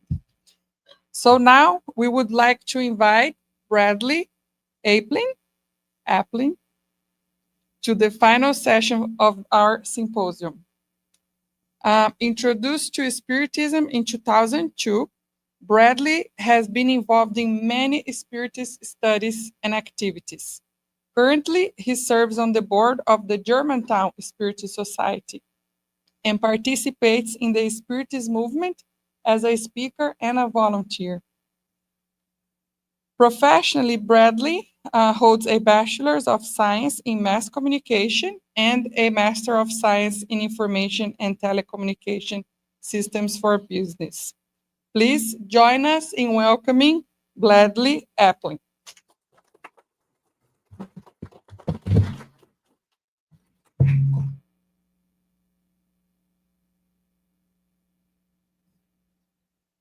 Thank you very much, Sabrina.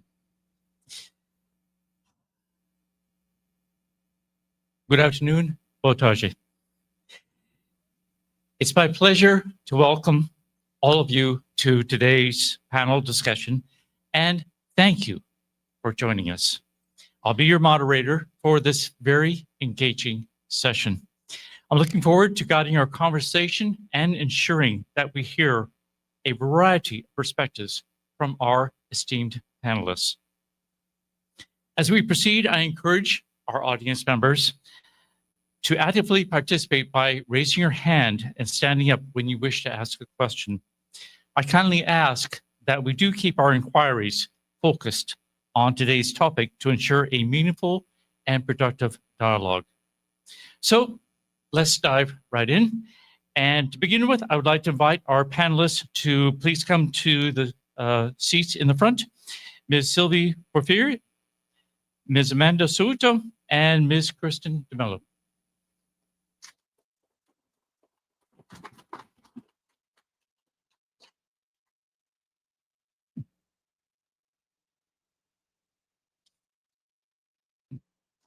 And we do welcome our panelists and are honored to have each of you here today with us.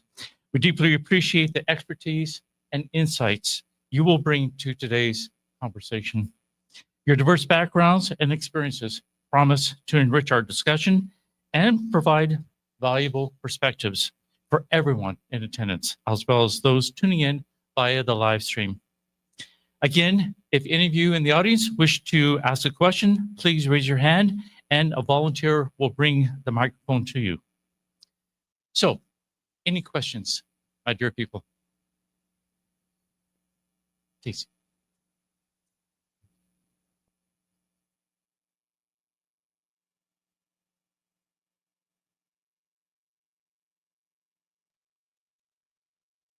No? Yes. Can you hear me? Ooh. Did I wake you up? Thank you all. What a great presentation. This feels like a therapeutic session for all of us. My question is for Sylvine. In your research of putting your presentation together, right? There is a quote that you brought from John that caught my attention. They say, what you resist not only persists, but will grow in size. And I understand these for those, the fears that we have that are more like, let us call invisible ones, right? But when the fear is coming from a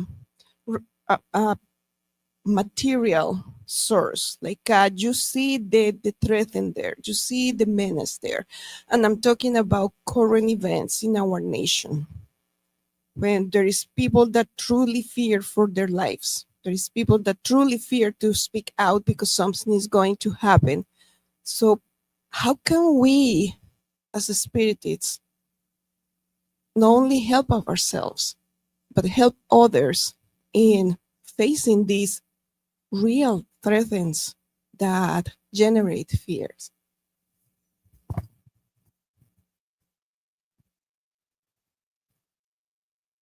Thank you, Elba, for the question. That's a very profound question. I don't know if fears, and I know that we're surrounded with a lot of unknown and uncertainties in today's society and in today's events, especially in our country here. I feel that there were always uncertainties into what would happen in our lives. If we look at the first Christians who are carrying their faith as well, proudly, they knew what they were facing, but at the same time, they embraced their faith and continued to follow Jesus. And they were inspired and they were helped. And in a way, they were using their human faith, believing that they can believe and follow the great master. And they were surrounded with the spiritual help they needed. They were connected to be able to go through those difficult times. Many of them had the trial of losing their lives because of their beliefs. They went through it. And as we learn with Spiritism, when we go through difficult situations, we don't necessarily physically go through them, but we do the work to go through them. And there will be some alleviation. I don't know if it's a word. The spiritual realm will help us go through it and would in some way allow our body and our soul to disconnect in a way that the suffering will not be so intense on our spirit. Putting that in today's lives, today's events, we mentioned that we need to go through trials, we need to go through difficult times. There is a reason. Amanda also outlined it. We sign up for this life and for where it's going to bring us. There may be reasons Oh, do you hear me? Yes. So, sorry, don't want to lose the train of my thoughts. So we sign up for it. We're here and we have to do our part. Some of us will have trials that may be bigger or seem bigger for those who don't necessarily go through them.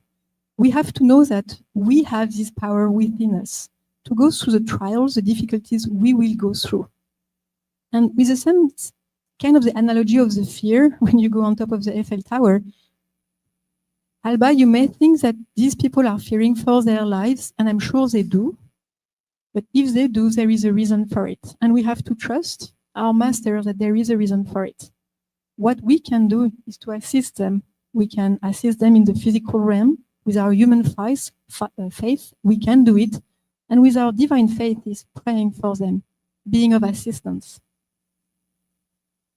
I think we all know what we go through. Personally, we individually, it is difficult to see how our neighbor feels in front of the same situations. So it may be intense for us who see it from far. What would I do if I was in that situation?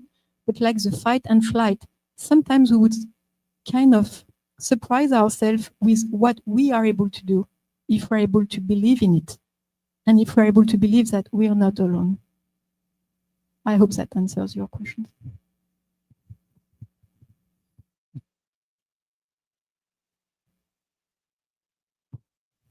Any other questions? Okay, go ahead, please. No. Yeah, really quickly. I think another thing that I would add just to what Sylvia said in terms of the part of your question where you ask, what can we do to help, right? And, you know, in the gospel, it's that how do you recognize a spiritist, right? You recognize us by the clothes that we wear or specific prayers that we said, but you should be able to recognize our example, right? So oftentimes, you know, we have the privilege of having this knowledge that we know has a purpose, but a lot of the people around us, the ones who are suffering and fearing for their lives, don't have. It's really it's really difficult to go to someone who doesn't have that belief and is terrified for their life and say, you know, there's a purpose for your suffering. Don't worry, it's all going to be okay. It's on. Sorry, I don't do technology. But in fact, sometimes that's not comforting, right? So I think we have to lead by our example. We have to show them our comfort, show them how to live out this faith through our own example. And so in the process of helping them, in the process of trying to soothe them, even in times where we're pretty helpless, right? I can't keep you from, you know, whatever the danger is that's coming your way, but I can be there beside you, showing you the easiest way for you to endure that suffering. So I think that's also something that I would add.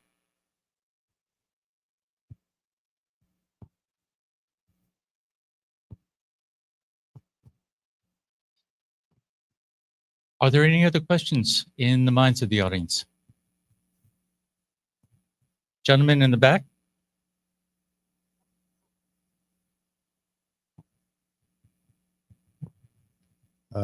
This question is more for Amanda. You know, as a parent of 3 teenagers, one who is here, it's very easy to see their fear of the future and despair when they are bombarded with everything that's in social media. How can we as parents, as uncles, aunts, grandparents, help them get through this tough time?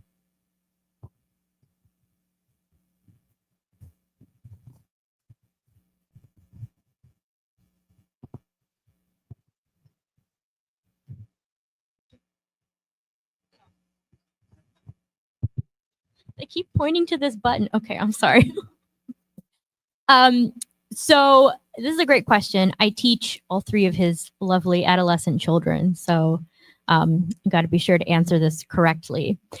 So I think, first of all, I fully relate, right? I'm also on social media. Contrary to the teenagers I teach, I'm not that old. And so it's really impossible. You know, I can tell them all day that they need to take a break from social media, that they need to stop checking the news, that they need to stop checking the comments people post on their photographs that they post. But it's not necessarily realistic, right? They're going to check it anyways. We're all a little addicted.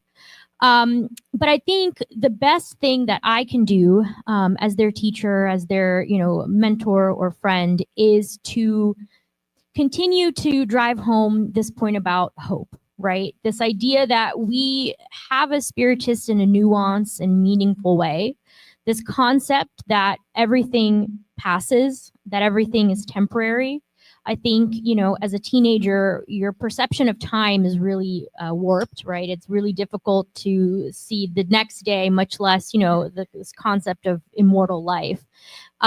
So it's really important to continue, you know, harping on this, trying to soothe them, getting down, you know, on their level. I think that a lot of teenagers, from my experience as a teenager, feel very misunderstood, right? Everything adults say, it's an eye roll, and yeah, you don't remember what it was like when I was that age. But, you know, my biggest advice would be to level with them, right? I think we have to admit that things are complicated. We have to acknowledge that their feelings are valid, that, you know, the panic and the despair is a valid response, especially as a child, to the situations that we're facing. But because we have the privilege of our doctrine, I think we can provide them with a unique perspective that, in my experience, teaching the teens in our youth program comforts them. I think, especially because they're surrounded by other teenagers that don't have this perspective. I think it provides them with a unique calm, a place that they can go to.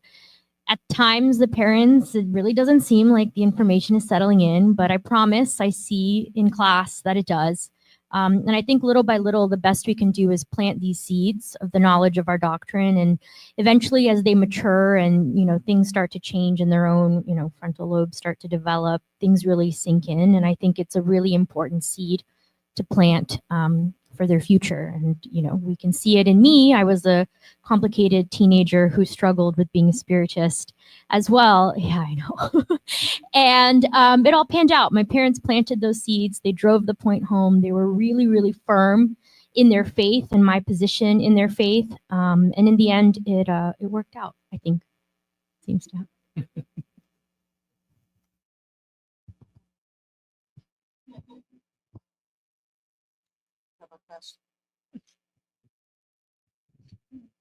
Hi, and thank you so much for this lovely presentation today from all of you and for the organization, Ms. Leah. I admire them so much. I have my question for Ms. Kirsten. In our physical lives, we are human beings and we do have all these feelings and emotions and things happen in our lives. What would you say that when something happened to us, somebody do wrong against us, there is a period in which we all start to ponder, what do I do next? How do I deal with this situation? The period where you're gonna go either to the left to the haters, either to the very right to the peacefulness and the forgiveness. During this period is a very conflicting times. So hopefully we will turn to the forgiveness. But during this period, what we feel like help us will be our mentors, will be ourselves, or free will to then make that decision, because there is a decision point that I will go and do hate forever or just forgive but not forget, which is halfway forgiveness, I guess. How do you feel this process goes in our minds as a nurse or as, you know, as a spiritist? Thank you. So just to repeat back so I understand the question. So your question is how to manage the in-between time when we haven't fully reached the full forgiveness, but we want to reach there, but we're not there yet. What do we do in the in-between? It's a great question.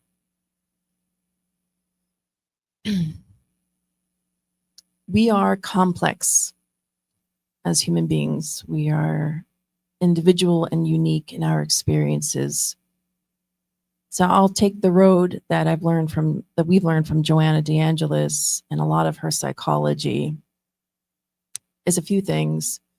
First, acknowledging the complexity of our emotions and to know what they are. What am I feeling? Call them out, befriend them, lean into it. Don't be scared of it, because our knee-jerk instinct reaction is to sort of put it aside, even in unconscious ways, scrolling through social media or just watching something on TV and not really addressing the issue. But really making the time for yourself to see where we're at, where you're at, and to acknowledge that grief, and when you're grieving, and grief is not just, oh, someone has passed away. Grieving also a circumstance you thought you were going to have, or the child you thought you always dreamt of having, but now you have somebody else who is this really difficult person. And so you're grieving the loss of that idealistic whatever you're thinking of. So allow yourself to grieve and feel your feelings, but also recognize two things that we often forget. That when someone commits an error, we often say, oh, the person hurt me, or the person hurt my child, or the person killed that man. When any of us commit any type of infraction in God's law, we are infringing upon that law, not the person. What does that mean? It means that we have the freedom and the right to never be involved with that particular entity or person again, if we wish so. One of those ways is through forgiveness, is through disconnecting ourselves, through the power of forgiveness and realizing that we deserve to be free. And reminding yourself and asking ourselves, and this came to me about 25 years ago. I went through a really awful thing, and equally hated a person and often wished bad things. And one day my best friend came to me and said, so how long would you like to be chained to that person? And I was like, what are you talking about? Chained? That person lives a cajillion miles away from me. I have no contact with them. I'm not chained to them. I'm living my life. I was in my early 20s. I was like living the life. And she's like, no, you're still chained. You're still chained. So how long? So she asked a simple question. How long do you want to be chained to them? That woke me up and that scared me. Because I thought to myself, I didn't want to be chained. I didn't want to come back again with that person. So that's where I began to make the conscious decision of forgiveness. And just, you go through the process. And yes, sometimes we need to talk to a therapist. It's still very much taboo, even though I think we've made great strides, especially with the works of Joanna DeAngelis. But there's nothing wrong with talking to someone about what we're going through. In fact, it's encouraged. We should. We see a dentist, we see our primary care provider, we see our cardiologists, our GI doctors, whatever specialist we see your dentist every 6 months for a cleaning, hopefully.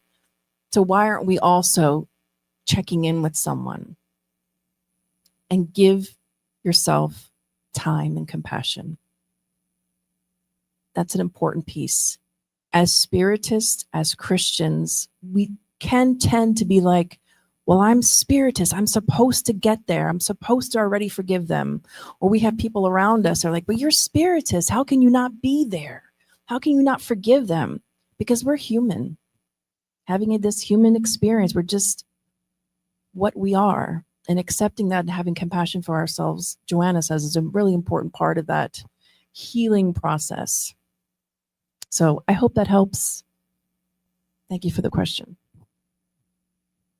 I believe that we have a question in the back, please. But I think. Oh, okay. Okay, go ahead. Yes. Thank you, Kristen. I think there is something I'd like to share as well, having felt maybe not an intense hatred for someone, but having felt some grudges. And the only way I was able to get away from this vibration was really realizing, to your point, how it was affecting me. And it was same thing, people pointing it, although I thought that since we were not seeing each other, it was over, but it keeps working its way. And that's only when, with Spiritism, I discovered this tool of praying for the person for whom you have hatred. And after that, it only took 3 months to be able to feel this freedom. It was still a process. And then at the beginning, you don't want really to pray or to send good vibrations to the person that hurt you. But that's the only way that at the end, I could look this person in the eye after some time and say, you hurt me, but I'm over it and I feel good about it. This person confessed that this person was not holding any grudges. It was all coming from me. So these feelings that was actually hurting me, I was the only one suffering from it, and the work had to be done from me to learn how to love and to forgive.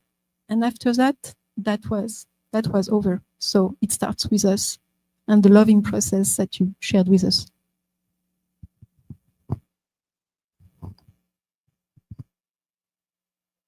I saw 3 hands. Which one was first?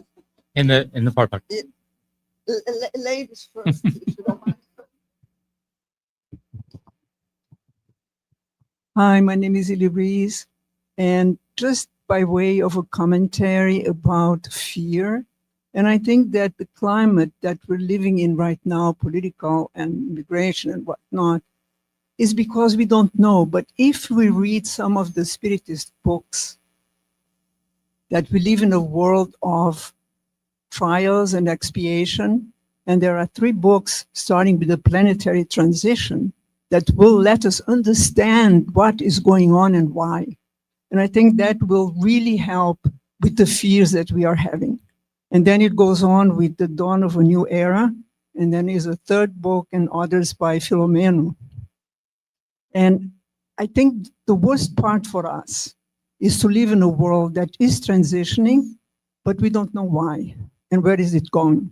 So I really would like to leave this recommendation for these books to be read. Sir? Hi, hi. This is Felipe. Thank you for your presentation. I have a question. Maybe it's out of the topics you did, and if you can answer to me. I say we are family here. My parents, my brothers. And am I going to meet in the universe again? I'm going to recognize, are we going to be family in the universe when we are spirits?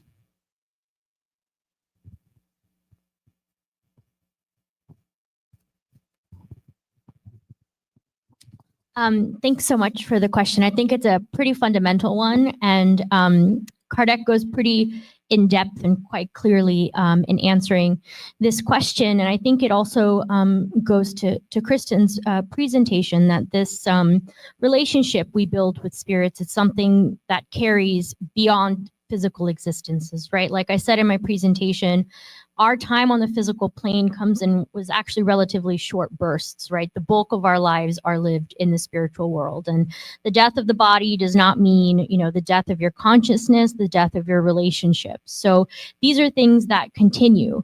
And we know that the same way that you're frequently reincarnating amongst spirits, that you do have to, work on the relationship, given opportunities to, reconcile with these spirits.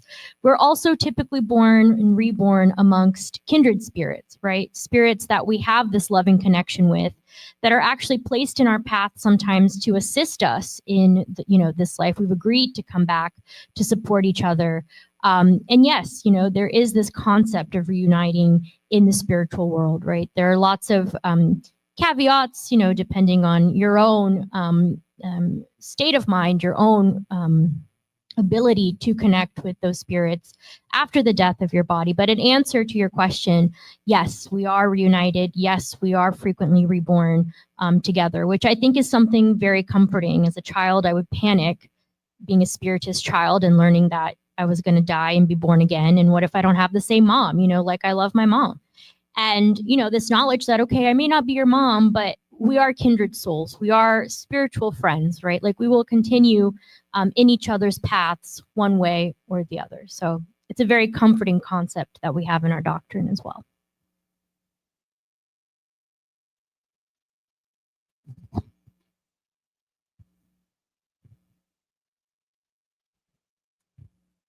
Thank you so much, Abigail. I'm Fabiana. So it's more like a comment. I feel so blessed that we are here today, united, like all the Spiritist centers from Maryland. This is like a really deep emotional moment, very special. Just want to say there is a reason why each one of us are here in the United States at this time during what, you know, the country is going through. So time has come, as the, you know, the title of our gathering here. And we hear like about prayers, and that's very powerful. Sometimes we can hear prayers and people may say, oh my God, it's just a prayer. But from my experience this year, like some of us got together, we started praying every morning, and we still continue doing it. Some Spiritists, you know, and that has helped a lot of us because each single person is going through a different struggle, like different things, you know, we can name it, and we can see on the news, and each one has, or if the person's not going through, they have someone in their family that's going through. So it's collectively like we're going through everything. So what helped, I'll tell, like just as, you know, sharing my experience, praying in the morning with a group of us, it helps. Helping each other. Also experience gospel at home. Sometimes, you know, if we do, and I like the idea of the example, because if I'm doing the gospel at home, I'm doing what service, you know, on Sundays or doing some, we have in the Spirit centers, we have all kinds of activities that we can engage. So when we're engaged, so in our community, so if each one of us are doing things in our community, all of us are doing something. So I think that's, just want to share this with everyone. Thank you. We have a question from our teenager.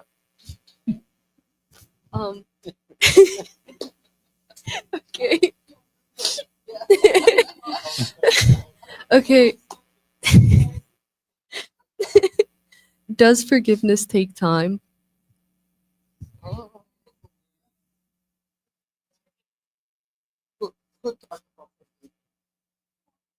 We are.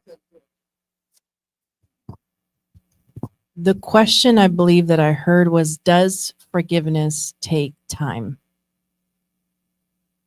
Yes, it does. And for everybody, it looks very different. For some people, as elevated as Sylvie, took just 3 months.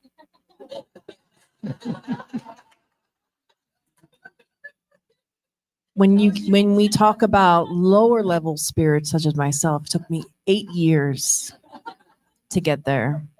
But our journeys are all different. They look different for a variety of reasons. But the point is to take that first step. I'll allow my colleagues if you want to say something. I want to add, because she's one of the teenagers I teach, so this is a very proud moment for me. And it's been very beautiful to watch her grow. I mean, what other 15-year-old do you know is at a Spiritist Symposium on a Saturday? But I also want to add that Kristen harped on this a lot, which I think is important, is Kirsten, I'm so sorry. Forgiving yourself, right? Be patient with yourself. It's going to take, it could take a long time, right? Ideally not. But I think you need to, when you recognize your own weaknesses through the process, I think that's when you can start to heal and take this as an opportunity for you to grow outside of the benefit you're giving to the person of forgiving them and not sending them, you know, the bad vibes. You're also helping yourself, right? You can think about, why am I struggling so hard to forgive this person, right? What is it about me that is making it so hard for me to do this?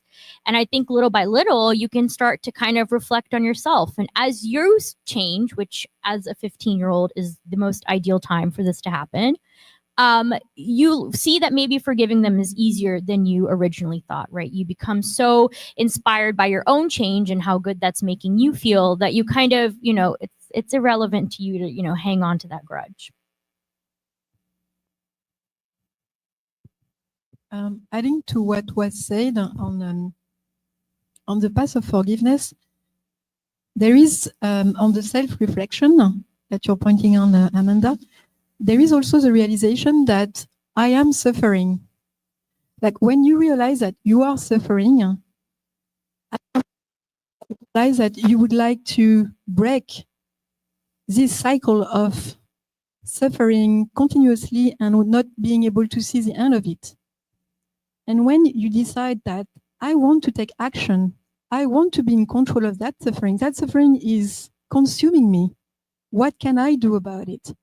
And when there is this switch that you're no longer passive, it's not taking ownership of you, you're taking ownership of your life. I want to pass that phase. And when you make that, that decision, then you can work on how to forgive the person. I think that until the point that you're just on the passive, or we are just on the passive stage of that healing process, because it will heal at some point, maybe not today or in 3 months or in 8 years, it may be in next life or maybe the next one. As we saw with the example that Kirsten brought to us, 200 years later, the person has not forgiven the master, the one that did had an offense against him. So it's a long process. But the mother who realized that she didn't want to suffer was able to go through the forgiveness process and the loving process for her child, but also for the master who is currently suffering the consequences of his deeds. So the law of action and reaction makes that there is divine justice, forgiveness for you, for the person, and knowing that there is a path for you and also the perpetrator of the offense to heal and to reap the result, the seeds of what you sow. So this person, this offender of the divine law, will have its own trials to be able to repent. 5 seconds. So, yeah, really quick. So I think another thing to remember, right? Everyone crosses our paths for a reason. So this person, let's assume that it's someone who is making your life difficult at school, right? There is a reason that your paths have crossed. And you have to consider that maybe in the scope of all of your reincarnations, one day you were the one making their lives difficult at school. So now you're being given this opportunity to repair that relationship, right? You do not want to be stuck to that girl for 200 years trying to figure this out, right? That's a lot of tears. So you have this perspective that I give you every Thursday at 7 p.m. to break this connection, right? To not force yourself to keep doing this for, you know, the 200 years. So I think you need to keep that in mind, right? This is something that you're also doing really well for yourself. So this is not a problem you have to continue having over and over again. I would like to compliment. I work with teenagers and children for 53 years. And it's not sometimes things complement what Amanda said we done in other lives. Perhaps something we did in this life. That doesn't mean it is all things from the past. In my entire life, I had to forgive two persons. One took me 40 years. I wish I was like Sylvie. The other who helped me was Divaldo Franco. That's what I would like to share. One day I was crying on Divaldo's shoulder. And he said, why You put the knife in your back, and now every day you're pushing the knife more and more in your back. The person you're sharing with me that did that to you, probably she's on the beach, have a margarita right now, and you are here pushing the knife in your back. And his advice was, never mention the incident to nobody again. And forget. Every day pray, meditate, put a protection around you. What protects our planet? It is the color blue. When you feel you're sad or you're in danger, imagine the color blue around your aura. And don't give it permission for nothing to enter. But that is up to you. And it can be done. So don't push the knife, sweetie. And whatever person hurt you, if it was 1, 2, 3, don't talk about it to nobody else anymore. And that helped me, and I hope can help you too. Thanks to Devout.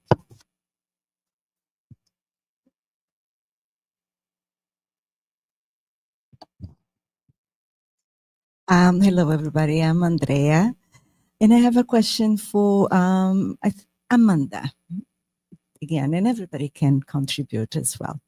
So during your presentation, and forgive me if I'm mistaken, correct me if I'm mistaken, you related a lot of times, the desperation triggers a resolution or triggers the resolution for the desperation. I think at some point you said that. And I was thinking, would you agree that a lot of times desperation also triggers stagnation? And the question goes with it to say, what exactly should we do to avoid that from happening, right?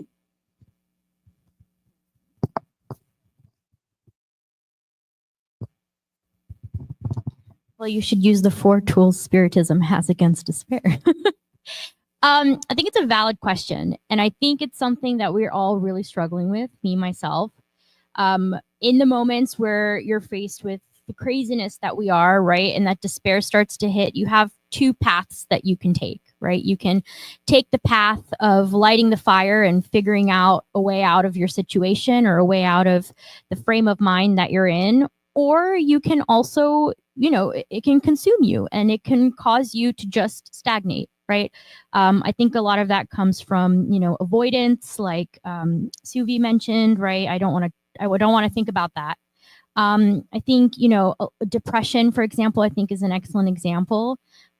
People who suffer with depression, it's particularly difficult, right? It's an even more concerted effort for you to choose not to stagnate in those positions. And I mentioned the word resignation as a verb because what I think that the spirits tell us to do is that in those moments, in order for you to not stagnate, in order for you to not be overcome by this feeling of helplessness and want to, what am I going to do, right? I can't change the policies of the US government. I can't do anything extreme. So what can I do? And this is where the resignation comes in. This is where, in order to fix your situation, you need to have faith, and you need to have the kind of faith that, encompasses kind of what I talked about, right? This idea that your suffering is temporary. Ili mentioned some books on, being able to better understand.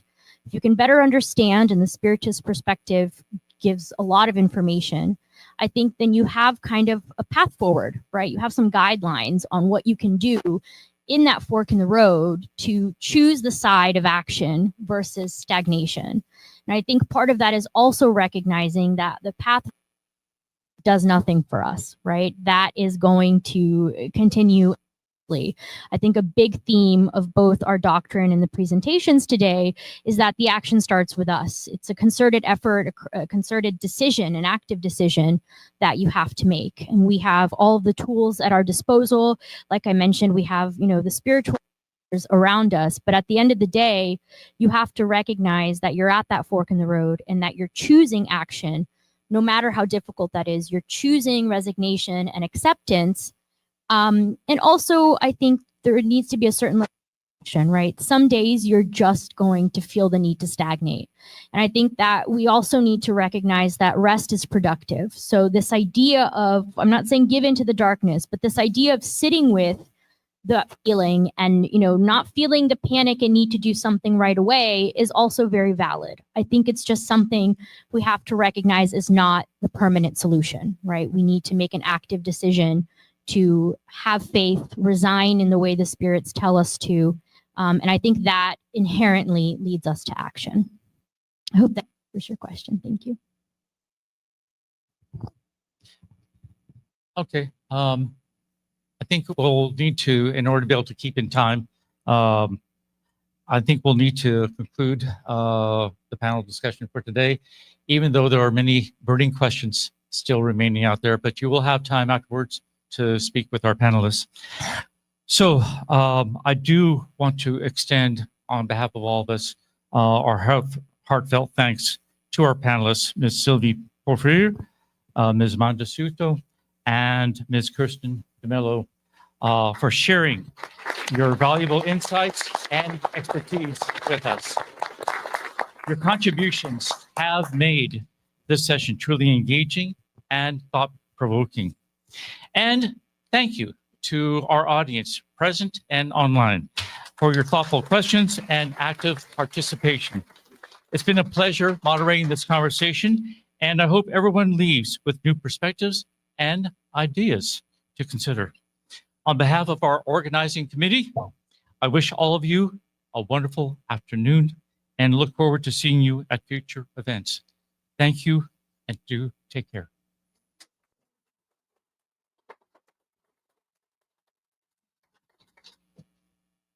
Thank you, Bradley, and our speakers for your participation in the discussion. So we have approached the end of our event today, but we would like to invite Ramile Curado, the president of our Allan Kardec Spiritist Society of Maryland and host of our next Spiritist Symposium of Maryland.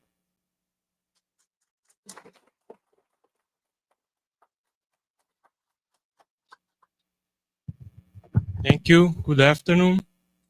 Dear friends, we would like to take a few moments before the final prayer on behalf of the Allan Kardec Spiritist Society of Maryland to invite all of you who are present or assisting us remotely to the 60th Spiritist Symposium of Maryland to take place on the 1st or 2nd week of October 2027. Please mark on your calendar. We look after to seeing you again and to sharing these special moments of enlightenment and camaraderie. Now, I would like to invite Gabriel Silva for the final prayer. Thank you.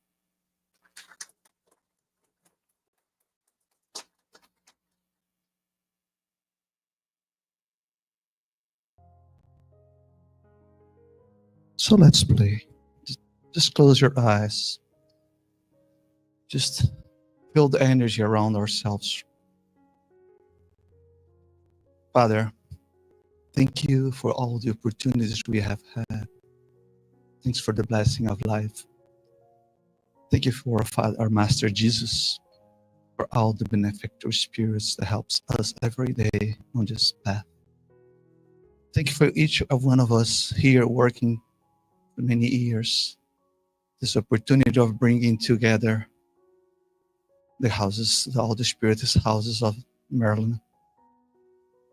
Please bring us together, keep us together in our faith, especially in our days, in this country that needs so much of enlightenment, that needs so much the love of Jesus, that we may bring Jesus to our life every day, that we can feel his presence and we can spread his words, the good news throughout our families, throughout our communities, throughout this whole country and the planet that needs so much. That we may, every time out there on our journey as a spiritist, feel sometimes lonely, that we can remember of all of us here. We can remember our Father. We can remember our Master Jesus. And that we know that as soon as we ask for help, Jesus will be there to comfort us, to strengthen our faith, so we can be this little beacon of light where desperates can look at it and see the love of God, the help of Jesus always present in our life. So with our heart full of gratitude, we say, thank you, Lord, and so be.